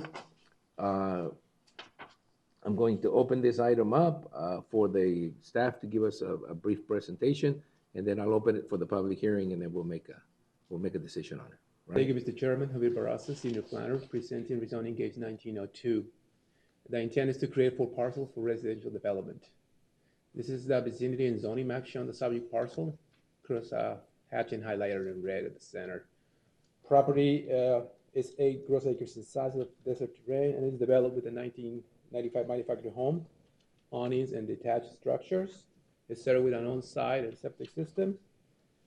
The parcel is mostly flat on the east half and the southern portions. However, the parcel slopes down towards the west and northwest of the property. The subject parcel was created November 17, 2018, and it's accessed via County 13.5 on the north, which is a gravel road that has 33 feet of dedicated right-of-way.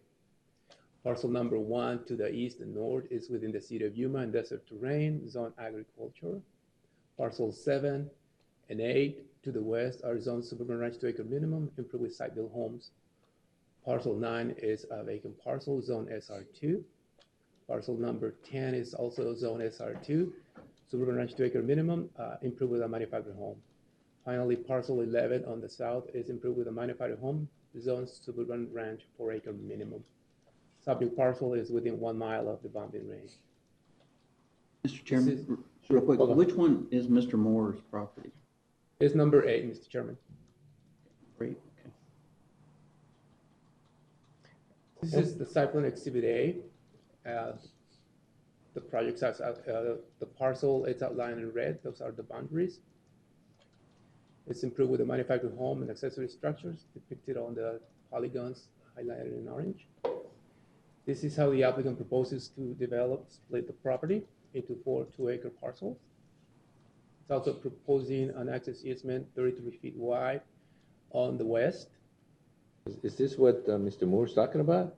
Where that is correct, Mr. Chairman. This would be where they cut some sort of an access to all 4 properties, and one of it will go next to his property. I don't think they're going to cut into his property. No, it won't. I mean, in order to do some grading, they will need to work on his property. That was his point. Oh, they need to work on his property.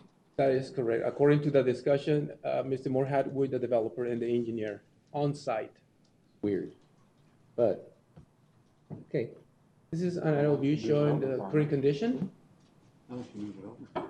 Yeah, well. And this is a oblique view, so you can see the slopes of. And Mr. Moore is the one in the center on the right? Correct, Mr. Chairman. There's no plans to drain the property into the back. Sure. Back up. That's a lot of up and down terrain. So the road. It'll go on the west. This is pointing north towards us. Oh, okay, this is pointing. So the right will be the right will be the west side. Well, No. I don't get it. That's the only access. That's what's on me. How's it interfere with Mr.? It does. It'll be the second from. We'll ask the engineer. He's here, There's Colvin, no to road. explain it. There's no But I'm fence. sure that That's looking north? Yeah, this West is looking. left. I got the north arrow pointing north. Oh, And That's north. we're Okay. here in mid-air, and Gotcha. this is Mr. Moore's property. yeah, okay. Thank you, Maggie. I guess arrows have meaning. especially if they're coming towards you. Well, I just wanted to look at the topography. It's gonna be interesting building a road, but let's go ahead. Thank you. Go ahead. So if you're looking, it's along County 13.5, and it's a gravel condition. This is dedicated 33 feet wide. It's a view looking southeast of the subject parcel from County 13.5. Looking north from within the subject parcel. Doesn't look, but it looks like it's been great. It's level in that portion, Mr. Chairman. Yeah, it's been done already. You're looking north either from the There's no- south No, more. boundary boundary of the subject No parcel, dunes. Yeah, there you This go. is view See, that's looking the south stretch of the you're looking at, proposed huh? access easement from County 13 and a half. Look how much higher it is in this property. Now, is this, is, Yeah, Mr. but he Chairman, is this the road he's talking about? Yes. That is correct, Mr. Chairman. This That's is the being- road they're gonna make. Correct. What is, I don't, what kind of fence does he have? I mean, that, I have a picture, so it will be Oh, you're getting one so you can closer? see. This is the fencing, chain link fence right now. Correct. And what standard would that road be built to? ABC. Okay. it's an internal road, it's a private road. Yeah. This is a view looking southeast of the proposed access easement from the lowest point from parcel 7, northwest corner of the subject property. This is view looking east at the front of the parcel from the northwest corner of the subject parcel. I got more pictures, if you want to see them, but I put them right at the end. This is the presentation was given to the Go ahead. Planning and Zoning Commission. Okay. Okay. It's concerned with rain runoff. Yeah, That's it like, is. Rain runoff. really. View looking southeast of the dwelling from the northwest corner. Again, looking south at the access easement. And this is Mr. Moore's pants. Closer look. And this is from the northeast corner of his property. You can Okay. see where that, Yeah, he's concerned that if you cut in there, you're going to bring down the base of his fence. yeah, that water's gonna run into his backyard. Oh, I don't know about that, but. I don't know about that if the road is lower. All right, the road is lower, okay, yeah. anything else? Just a recommendation and The comments recommendation from the Planning and Zoning Commission was, for approval, Mr. Approved. Chairman, subject to schedule for development and performance conditions. And I Sure, would what? like to read the schedule for all of them, if you want to hear them. Mr. Chairman. Yes. okay, go ahead. Just had a question with the retention basin. But, you know, you go ahead. We done? Sidebar. Planning and Zoning Commission recommends approval of rezoning case number 19-02. Staff concurs with this recommendation, subject to the following performance condition. Within 60 days of approval by the board, the owner shall provide an ARS 12-1134 waiver. B, record an infrastructure disclosure statement. C, record a navigation disclosure statement. Mr. Chairman, also staff would like to add another condition, schedule development disclosure statement, which is now the standard for people are like aware that there's some schedule for development still standing on the parcel, similar as this schedule for development. Oh, that gets recorded? To get recorded. Oh, yeah, absolutely. Okay, Also, the following schedule for development within 1 year of board's approval and prior to approval of a land division permit, the owner shall apply for and obtain a grading permit from the Department of Development Services to improve the ingress-egress easement shown in Exhibit A as an access-built road in a dust-free condition by application of an aggregate-based course, referred to as standard number C. The grading permit shall address any drainage issues. is there any statement on that, in those requirements that basically state that the county is not going to be responsible for the upkeep and maintenance of that road? Mr. Because Chairman, I think once that we- the infrastructure disclosure statement will take care of that. Okay, right. Number 2, the owner or agent shall split the property by means of a land division permit in accordance with section 507.00 of the Yuma County zoning ordinance. Number 3, the owner shall submit a certification from a licensed engineer confirming the roadway referred to in item 1 of the schedule for development was constructed according to standard C gravel road. Mr. Chairman, as you heard, Mr. Moore is not against on opposition to the rezoning, just the location of the access easement. That concludes the presentation. All right. Applicant is here. Understood. What he's basically concerned about is whether Flooding. doing that and, you know, whether there's a retention basin designed on the west side, and then he's concerned that will, you know, there will be a runoff water coming in there. Okay, all right. I'm going to open it up for the public hearing. I'm going to let the applicant, or his representative, if he's ready, to come forward, and if we have any questions to ask for you.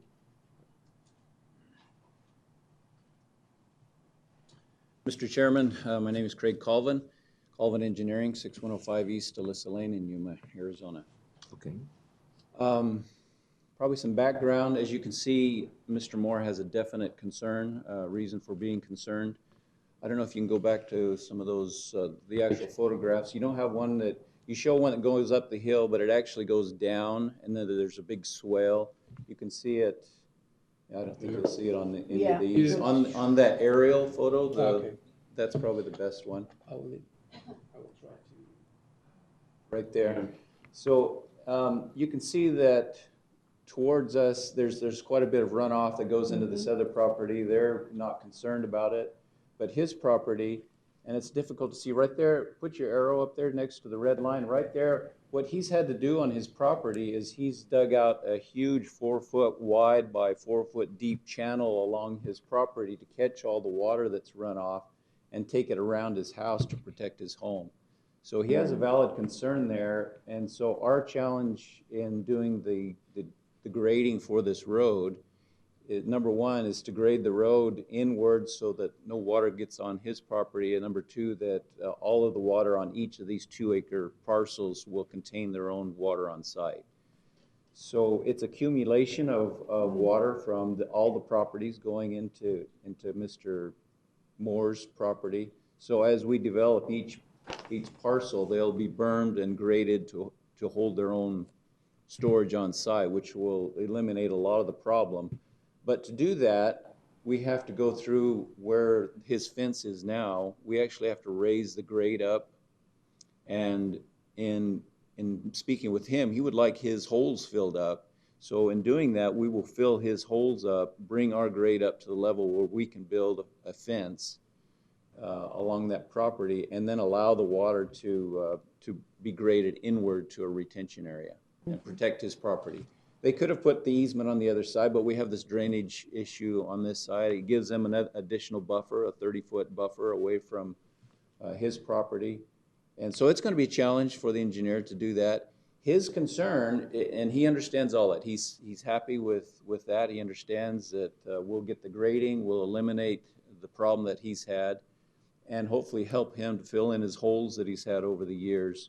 His concern is we need to remove that chain link fence to do this grading along that edge there. It's not much, but we just need to get in there to grade a nice flat surface to put the road in, to put the fence back in and all that. He has dogs.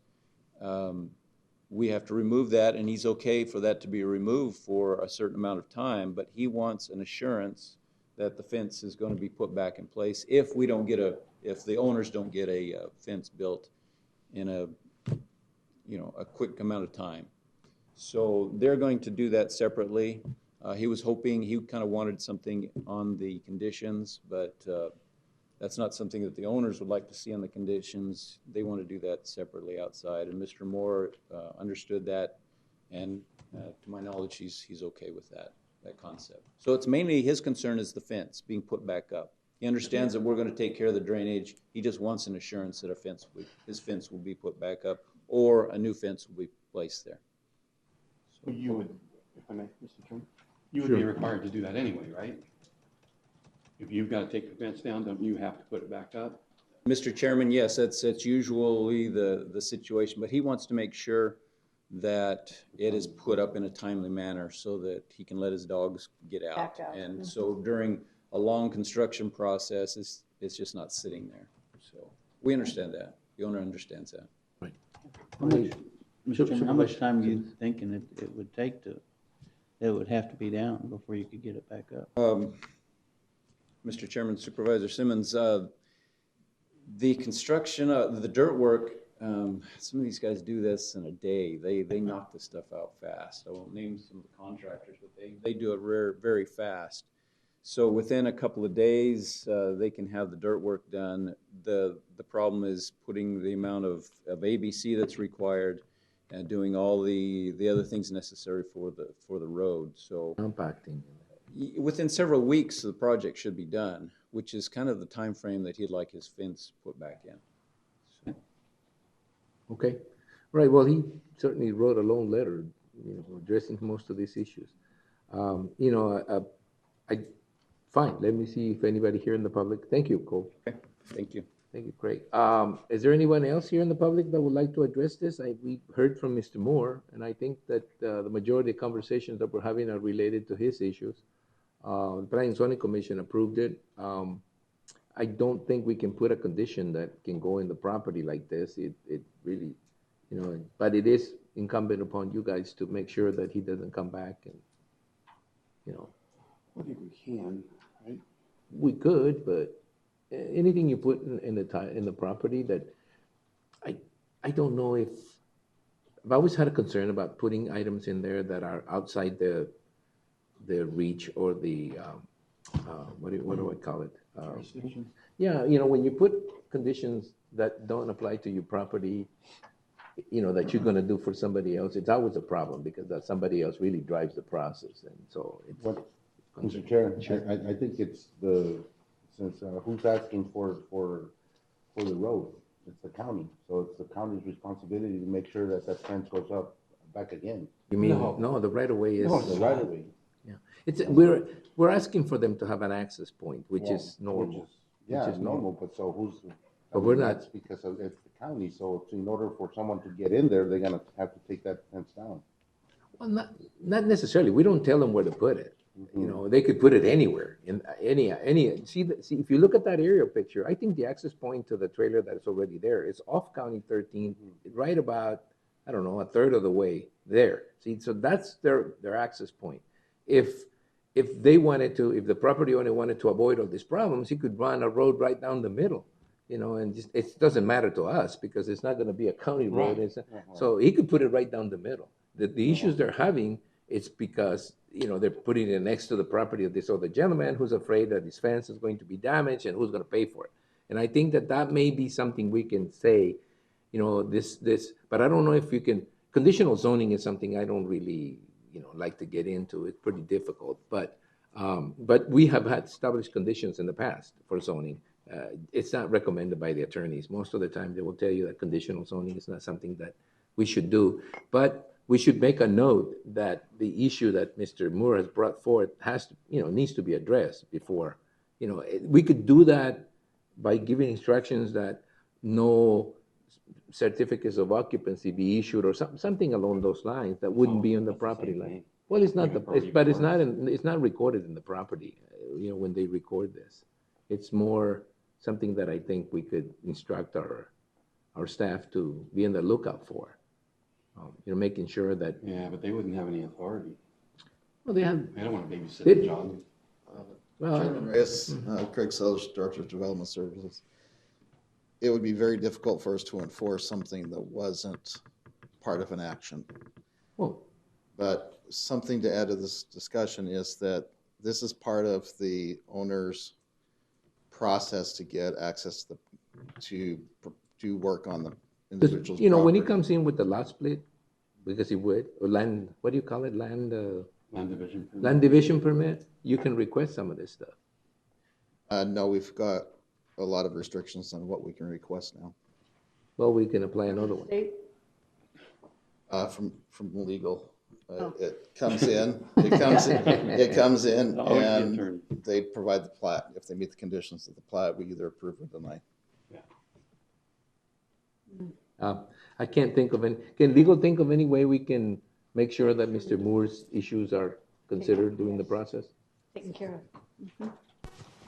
Mr. Chairman, members of the board, I don't understand why you think if you grant this easement or access, it requires the private landowner adjacent to this property to have to let them on his property to do what they need to do. And they're going to work out some situation where he's going to allow them to come on to get their grading done, and they're going to take care of them. That's right. I don't think it requires any action from us. Right. Right. If you're going to get it done, you're going to have to get him to go along with you. So. Maggie, yes. Mr. Chairman, another thing that could be done was to give the property owner a shorter time frame to complete the improvements. They currently have 1 year to obtain a land division permit, and the road has to be done, or the improvements have to be done prior to the applicant obtaining approval of a land division permit. One way could be to possibly give them 3 months to obtain the land division permit. That's another option that the board could consider. Okay. What is the board's pleasure? Well, we haven't gotten there yet. Sure. Thank you, Maggie. I appreciate the additional information. That is another avenue, but I don't really like putting the squeeze on somebody like that. This is still Yuma when Mr. Colvin tells me that they're going to hurry up and get this thing done and appease the neighbor the best way they can. I am quite sure that's what's going to happen, so I don't have a problem with it. I don't have a problem with it either, but, you know, just want to make sure you have a next door neighbor who, you know, is the only person that really objects to what's going on, and his needs are in front of us, and I think that, you know, normally we normally take the neighborhood's concerns, you know, when we go through this process. And that's what we're doing, you know, actually, I think. This is an expedited process, supposedly. And obviously what we're looking for is a way to make sure that happens. And I do agree that if they're going to have to work with him to get that particular issue taken care of, they're gonna have to work with him to make sure that he is satisfied. Okay, any other questions or comments? Thank you, Maggie. I'm gonna close the public hearing and bring it back to the board for their decision. What is the board's pleasure? I think if I understand, Mr. Chairman, we don't need any modifications, correct? No. Then I would move that we approve. Based upon the recommendation of the Planning and Zoning Commission. Mr. Chairman, we would like the recommendation to add the record schedule for development. Okay, so Closure statement be also added to the performance. so it's conditions. approval based on the Planning and Zoning recommendation with the added item of the To record and schedule for development. record schedule. Closure statement. Which gives them a year to get this done. So moved with that addition, Mr. Chairman. There a second? Second. Motion and second to approve the item, but not as presented, but as discussed. Okay, any more discussion? If Mr. not, Chair, I yes? just want to bring into the discussion the fact that MCAS has no objection, that this is a 2.5 acre, and that's as small as they recommend, but that it's 3 miles away from Barry Goldwater Gun Range, but. Next to the Barry Goldwater. But they're. It's within a mile. Yeah. Oh, within a mile. But their letter that was in the packet says that they are not in objection, correct? Not in opposition. That's opposition. I want to make sure that that's Okay. in the record there. Okay. All right, okay. Having stated that, all those in favor of the motion signify by stating aye. Aye. Anybody opposed? Motion carries. Thank you. You may proceed. And now, we'll take a 5-minute break before we go into the special session for the budget, if that's That works for okay with me. everybody. Me too. Yeah, take a 5-minute break, stretch. A budget decision, you know,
All right, everybody, we're back. Oh, wait a minute. We're back from recess. We've seen the moves that have been taken by the podium there, where they finally displaced the legal staff down below a little bit. That is putting them on their place. I can understand that. John Smith, we're talking about you. Right? Okay, good, good. If you know, then fine, because we're not talking about Mr. Kirkus.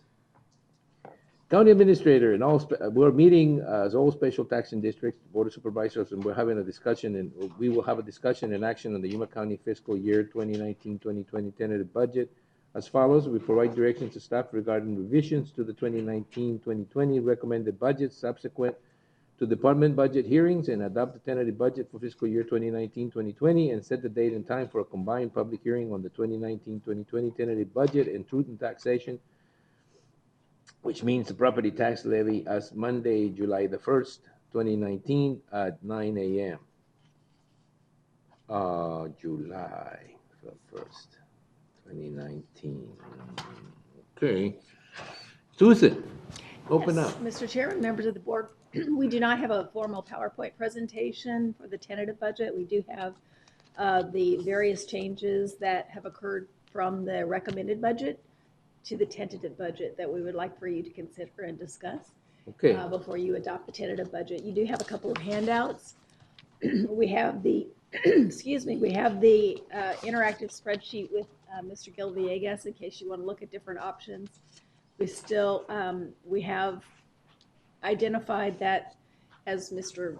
Craig Sullivan mentioned this morning, the LTEX dollar just kept going up, and we now have a net deficit in the general fund because of that huge increase of $264,422 that we would like to have the board discuss options on how to address that additional cost in the general fund. So if you like, I'll turn it over to Gil Villegas with the interactive spreadsheet to look at the options that you have as your handout. Well, then before you go in, just to make sure that I understand what the process is. The process is we had a sort of a tentative budget that we worked on already, which is the recommended budget. But because of the $260,000 increase on the Altec payments, we're now dealing with how to cover the deficit, right? To make it a zero balance budget, correct? Or a balanced budget. Is that it? And Gil is going to put that up there. Mr. Chairman, members of the board, Gil Villegas, CFO. That is correct, Mr. Chairman. In light of the new events that we have received from the state legislature, and we also had an opportunity to go back and review our revenue line items, make sure that we capture everything that we need to be captured. There was a balance left off for us to reconcile within the general fund. Okay. So, the Supervisor McLeod has to say something. Okay. The amount that we're talking about, I want to point out for the public, that's on top of the other $700 and some thousand increase. Yes. So the increase year over year in just this line item is at $1 million. So I didn't want that to be lost. Thank you, Mr. Chairman. It isn't just the additional increase. It's just the total amount. It's close. It's $1 million. Yeah, we had an estimate that's higher than the high estimate. All right. Mr. Chairman, members of the board, Okay. yes. So what I'm going to do, what I have planned doing right now, is to start with the spreadsheet, how we left out the conversation after the departmental budget hearings. So we have an idea where's our starting point. And back then, it was May 13 when we heard the budget hearings. The discussions with the board was to increase the tax rate or keep the tax rate the same one that we have. Careful right there. I'm sorry for that. It's to keep the same tax rate that we currently have. And also, there was some direction from the board that the additional half step for the employees to be the threshold, the limit to be changed from 50,000 to 43,253. The amount that I'm showing right now, this is the original amount that we provided to you back in May 13, $170,000. These were the items that we were discussing during the budget hearings. Back then, the Altex or the long-term care increase was calculated to be $695. Like you heard, that amount has now increased. We were thinking it was going to be an 8.29% increase. Now we're talking about 16%. Bottom line, we had a balanced budget. with a reduction of the BOS contingency line item. Now, while we have the tentative budget, navigate this, there were a couple of items that we identified during our process. Once again, our tax rate continues to be the same at the current fiscal year. Charge for services, there was a little increase here, as a matter of fact, $129,000, and that was resulting of our indirect cost plan. We took a little longer this year to finish our indirect cost plan because we have identified additional expenditures that are eligible for reimbursement. So as you know, the indirect cost plan follows federal guidelines of the amount of money that we can collect or claim from various grants or various funds. So we finished the plan. We had, like I said, we had $129,000 more. In addition, rent and miscellaneous, we identified that we had left out $53,000 in rent. So that has been accommodated to include to the sources that we have for the tentative budget. Total, in revenues, we have an increase of 182. This is revised after a recommended. Now, in regards to the expenditures, this is where we spend most of the time. We have adjusted the additional half step for those employees that earn less than $43,253 based on the direction of the board. That gave us some savings of $39,103.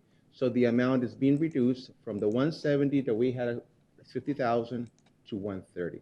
So kind of a good news, additional revenues, reduction in expenditures. The board directed us not to consider the PTO buyback.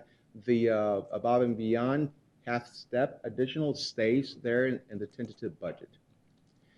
Here's where you heard from the presentation from Craig Sullivan this morning, is where the majority of the impact is going to be, is the additional increase for the long-term care. Like I said, we were thinking that the increase was going to be only 8%, and that being 11.57% to a total amount of $991,000. To this amount, we also have to include the increase that we have in administrative cost, which is going to be another $310,000. If we add these two amounts, that's $1,001,336.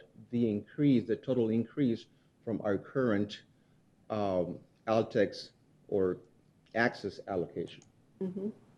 We also have included a direction of the board, $22,000 for a Superior Court service maintenance. It was brought to our attention late, so that's also included in there. There are no other changes that we had for the line items. So another thing that we're recommending is to reestablish the BOS contingency line item to the $500,000. Once we consider everything, we have a discrepancy, an amount that we need $264,422 for the tentative budget. And like Susan said, County Administrator, we're looking direction from the board to see how we're going to reconcile that amount. That moved my metal moved. Part of the handouts that we provided to the board this morning was a series of options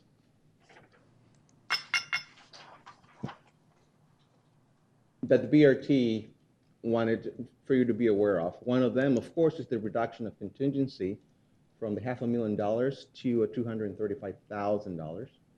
Another option is to use the flexibility language. I think the situation that we have at hand, it qualifies for us to use the flexibility language. Of course, reduction in programs, or the new programs that we have, either the recommendations that we're doing or employees. Other option is the increase of tax rate. If we are considering $264,000, that would be 2.17 cents. I have to include it, Mr. Chairman. What part of no, we're not? No. And of course, the number 5 is a combination of different options that you might have. So I would like to turn it back to the board, see if we can get direction. Hold on a minute. I know you're gearing to go. All right. Okay, go ahead. Permission to address Jill, would the you, explain this to the board, the handout? Most definitely. Wait. Before you do that. Okay, well, do that, and then I'll give you my opinion on that particular process. Go ahead. Mr. Chairman, this morning I got a phone message from Supervisor McLeod asking me to go back 15 years and pull information. How much have we used from our contingency line item in the last 15 years? Only 15 years? I apologize. I put this together very quickly this morning. I told you, don't take more than 5 minutes. It took a little bit more than 5 minutes. So fairly quick, I went back to 2004, and just for your attention, back 10 years ago, we were using the contingency line item for other things as well. We also had reserves included in that contingency line item. So that's the reason why in 2004, you'll see that the contingency for the Board of Supervisors was $1.5 million. Wow. And back then in 2004, we did use the contingency to the amount of $107,000. That's 2004, fiscal year 2004, 2005. I have included a little description next to each one of the line items, and each one of the board members should have a handout for this particular spreadsheet. I wish you had been thorough. Okay, Mr. Chairman, members of the now board. that you brought this up, Okay. let me just remind everyone that the contingency, as we call it, account was our emergency account at one particular time, and that is not predictable. I mean, we had a flood one time that we had to address, and although it may seem like $500,000 is a lot of money, and a budget the size of the ones we have right now, with something happening any place almost now, that is not a very large contingency amount. $500,000. And I know we do have reserves. We do have reserves. And so it's not the only contingency account, but it seems to me that this is a situation where you don't really want, if you have a different avenue to deal with this, if we have a different avenue, and we have different avenues to deal with other than the tax increase, which I don't think is going to happen. We should deal with that way, because reducing the contingency account, not knowing what contingency may face us, it's not really a smart idea. It'd be like reducing our emergency funds. That's why they're called emergencies, and that's why they're called contingencies, and there's almost no way to predict what they're going to be. $500,000 is not much. That's my pitch. Now, if the rest of the board feels that that's where they want to do that, then fine, but I really don't like that. I would much prefer to go over and see. We may not be able, if I remember correctly, being able to use funds from everywhere, it's not going to be available to us for much longer. As soon as we hit the 250,000 population mark, that is not going to be available to us. But at this particular time, the funds in the flood control district appeal more to me than the contingency account. That gets refunded through a process. Anyway, that's my spiel. Go ahead. Sure. Thank you for putting that together. It was very, very thorough. Thank you. Part of it, I was trying to recall what we had spent the contingency fund on in the past. And so I was curious. I certainly didn't expect that level of detail, but it's excellent. Well done. And so I asked you to do that just so the board would have an opportunity to see what the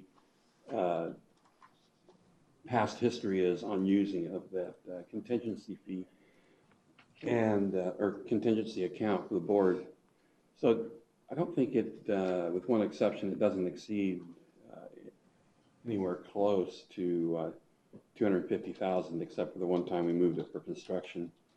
It's all, as you can see, relatively small amounts and no usages to speak of recently. So my approach was going to be one of a combination. A small reduction in the board contingency along with moving flood control funds. I'd like to do both. Can you give us an update on the flood control funds before we start talking about moving some? Oh, another question. Does this have the move of the penny from flood control over to library? It's already there. Did we already do? We already did that. Yeah, Mr. Chairman. Yeah. No, but that's what we're looking at, right? If we were to approve it, that's what we've done again this year? It's on that. Correct. Yeah, okay, I just want to make sure. Right now, we're just concentrating in the general fund. I understand. What we have, I just but wanted to make sure yes, while I was thinking it about would it. be when we address the library district and the flood control district. Okay, thank you, Gil. With the flood control district, the reduction of 1 penny, actually, if we want to keep the same overall rate that we have right now, it would be 1 penny and 3, it's right here, 10,000ths of a penny, so we can keep the same rate. That will constitute a reduction in revenue for the flood control district down here of $102,000. Including that, they still have available that they have not identified either for current projects or for future projects, $659,042. So if it's the pleasure of the board, if we were to That's after the contingency policy, right? that is correct. That is after the contingency policy. Which is 15%. Mm-hmm. Okay, yeah. Good, point that out. If we were to include, if I can do this here. But what are you talking about, a penny? What's The penny was well, the penny is to be moved to the library district. for the library right? district. So that's already done. So I mean, that's already done in the budget. I mean, so what we're talking about is after the penny. That's what you're talking about? After the penny, that's correct. So those are numbers after the penny. After Right. the penny transfer, let's put that, right? Exactly. So if we were to use the flexibility language to the general fund in the amount of 264,000, You still have available. they will still be meeting After their policy. 15% policy and contingency. They will still have what they have identified for future purchases or future projects, and an additional amount of $354,000. See, the reason I argue that we ought to do it from there is one, because to begin with, once we set this budget, once we set it, it's difficult. We're not gonna be able to move it, once we do this. Yeah. And, the contingency is always something with flexibility. Our contingency is always something that's flexible. We cannot go back and do anything with their budget once we do this. So to me, leaving our contingency whole, leaving their contingency whole, and moving a certain amount to cover this just makes more sense than doing a combination where we take the flexibility of our contingency, by taking some money out already. So to me, the transfer it makes more sense to me. I mean, I understand that we're trying to keep sort of the damage simple, but we're not really cutting into their contingency. We're not really cutting into their future projects. We're not really cutting into almost anything. And we're still leaving them with $350,000 extra in case they had some project that, went over budget or something. So, I mean, that's my argument, to take it from, from the flood control extra reserve. Well, you okay with it? I'm okay either way, just I guess it depends on what the board, I was trying to minimize the impact of flood control because we might want to use them. Yeah, but they those got funds like next 7. year too, Yeah, so. they have 700. I'm open to either way with those. Okay, I'm leaning on the transfer. Oh, well then. Okay, so can we I just wanna make that leave our decision contingency right fund now? right where it's at. I'm gonna suggest, because we'll get to this to the end, but if everybody's okay with it, I'm going to suggest that we move the funds that we need from the excess, we're gonna call that excess Can I move funds. that right now? Well, you can, You we're in can. the process, You yeah. can. You wanna do it? Wanna do it? Yes. Okay, is there a motion and a second? Is there a second? I'll second. There's motion and a second to move the funds from the excess revenues of the flood control district to cover the shortfall that we have to balance the general fund. Using the flexibility language. Using the Mr. flexibility. Chairman. Thank you. And remember, you have to let what is the state controller or something, what's it called? Yeah. You have to let them know. Mr. Chairman, we need to notify the JLBC Oh, that we're going to be joint doing this. And legislative also, budget. there is a requirement that the budget director submits reports to them on a monthly basis. Tony does that all the time. It's okay. You're welcome, Tony. Yeah, thank you, Tony. All right, so that should balance the budget. What else is there to be discussed? That will balance the budget. And because we're doing the tentative right now, I just want to make sure and for the record be clear about the rate for the general Keeping it fund. the same. It's going to be the same as the current we have, 2.5288. What, repeat that. 2.58. No, where you say it's going to remain the same. It's going to remain the same Okay, as all the right. current fiscal year. For the flood control, the rate is going to go down from the 0.2522 to 0.2419 because that's what's going to be transferred to the library district to cover for the increase in debt service and also to alleviate the problems that we have with future fund balance. So the tax rate is going to go up. The tax rate in the library district is going to go up. Yeah, by the Operations amount transferred from the flood control district. By a penny. It's already identified in here. Yeah. The Let's not tax go- rate in the library district will go up, operations from 0.6608 to 0.6708, and debt service from 0.2426 to 0.2429. Okay, right. Overall, there would be no change. Yeah, and I want to remind everyone that what we were working with is stabilizing that fund over the long run. So that means to me that, with the magic of compounding, that essentially helps us solidify that line as it goes along further down the The future. library. Yeah, so we don't saddle future supervisors with having to make those tough decisions. All right. Anything else? After 20 years? Hey, remember, I was the chair. Yeah. Let me get this. Mellowing. With the power given to me by this medal, I command you to. Oh, gosh. Is there anything else? Yeah, I know. On what? On that motion. On the tentative. We didn't take the motion. We On didn't vote it? reducing the flood control All tax right, rate oh, and so there's been increasing a the motion and a library second, and there's been plenty of discussion on this. So all those in favor of that motion signify by stating aye. Aye. I'd have done it, but Did we actually move the money? No, we're doing it right now. you're identifying the tax rate for library, you're identifying the tax rate for flood, you're keeping the tax rate for the general fund the same, and you're authorizing, once the fiscal year begins, to transfer to funds use the from transfer. flood control to library to the general fund using flexibility language and reporting to JLBC. It was all in that motion. That was a very broad motion. Yeah. It was, I don't know, it was in piecemeal motion, but worked out at the end.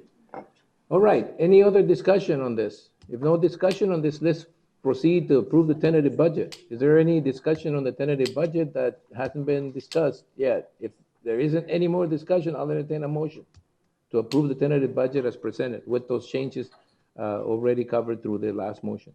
Is there a motion? So moved. Is there a second? Second. There's motion and second to approve the tentative budget as presented with all those changes that were discussed previously and approved.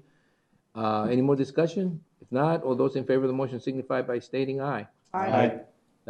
Anybody opposed? That carries it. So that's it. That's the end of our special session. Oh, we gotta set the date and time. I thought we did that with that. Okay, hold on.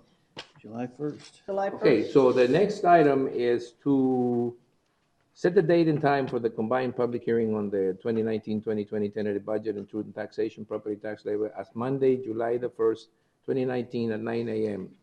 Is there a motion to that effect? So moved. Is there a second? Second. Okay, there's a second and a third at the same time.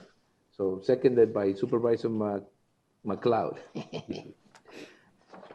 Any more discussion on this item? If no discussion on this item, signify by stating aye. Aye. Anybody Aye. opposed? Motion carries. Okay, that again takes care of the special session within the session of the Board of Supervisors. And we go back to the last item in the agenda, which is to have board members and county administrators will report and may discuss events attended or to be attended on behalf of the county, and may present a brief summary of current events and may update the schedule for future Board of Supervisors meeting as appropriate. There's a reminder, no legal action will be taken pursuant to Arizona revised statutes. Anybody, Supervisor Pancracy, would you like to Sure. give us a brief summary of all the events you have I'll attended? try. I was on a conference call with Russell Ooh, that's torture. and Paul on the PM10 issue with ADQ. I went to an APS Energy and Water Nexus meeting in Phoenix. I attended the open house at Public Works and read the proclamation and had a great lunch during Public Works Week. I attended the Aztec graduation. I attended the 197 Phase 2 project design meeting. I attended a COAD meeting, a YMPO meeting, and a Hospice of Yuma meeting. Great. Thank you very much. I'm already tired just from listening to that.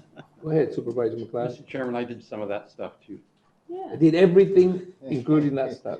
That's it, huh? No, the 197 design review. Yeah, I'd like to thank the team. It's coming along nicely. There were some great suggestions. I Yeah, think. there were. So I think there'll be some nice improvements to it. Hopefully the board is pleased when it comes back to the board. And then, of course, the ADEQ conference call. Thank you, Supervisor. And thank you, Mr. Melcher, for your work on that. He's doing a good job. Yes, he is. All right, Supervisor Simmons. I had a meeting with Lowell Perry over at the Colorado River area, just talking about things going on. A little bit about the Castle Dome Museum project, seeing how that's going. Handed out awards at Mohawk School and scholarships at Antelope's award graduation. Nice. Attended Antelope's graduation, and last week I was in Reno, reference to a conference on free roaming equids, namely horses and burros in the area, and we've got a problem. Nevada's got one that's 10 times as bad. Yeah, it was an eye-opening conference as far as the issue with these free roaming animals. They're coming out of Vegas. Well, they're devastating the landscape, and they're just running off the natural animals as well as down here with the burros. It's a problem throughout the western U.S. It is. Poor policy. Yes, It's just and amazing. the problem you run into is you've got the local governments that realize it, but it's getting back east to understand the issue as far as the cost to maintain these. I mean, you're talking $50 million budget just to maintain these herd management areas. Well, we just truck them east and let them go. That's kind of what I thought, but Yeah, but that would've it was a very good conference and very eye-opening. Wow. Supervisor Porches. I attended the YMPO meeting, and also on Friday, we had a visitor from Pima County. Her name is Teresa Bravo, and she met with Susan and myself, and she works with the Economic Development Department, but she's also the International Projects Coordinator.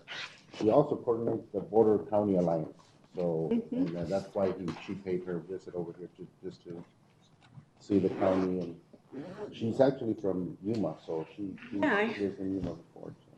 So. Great. Anything else? No? Nope. All right, I was on vacation. So, Susan? So I attended Aztec graduation. That's always a heartwarming thing to do.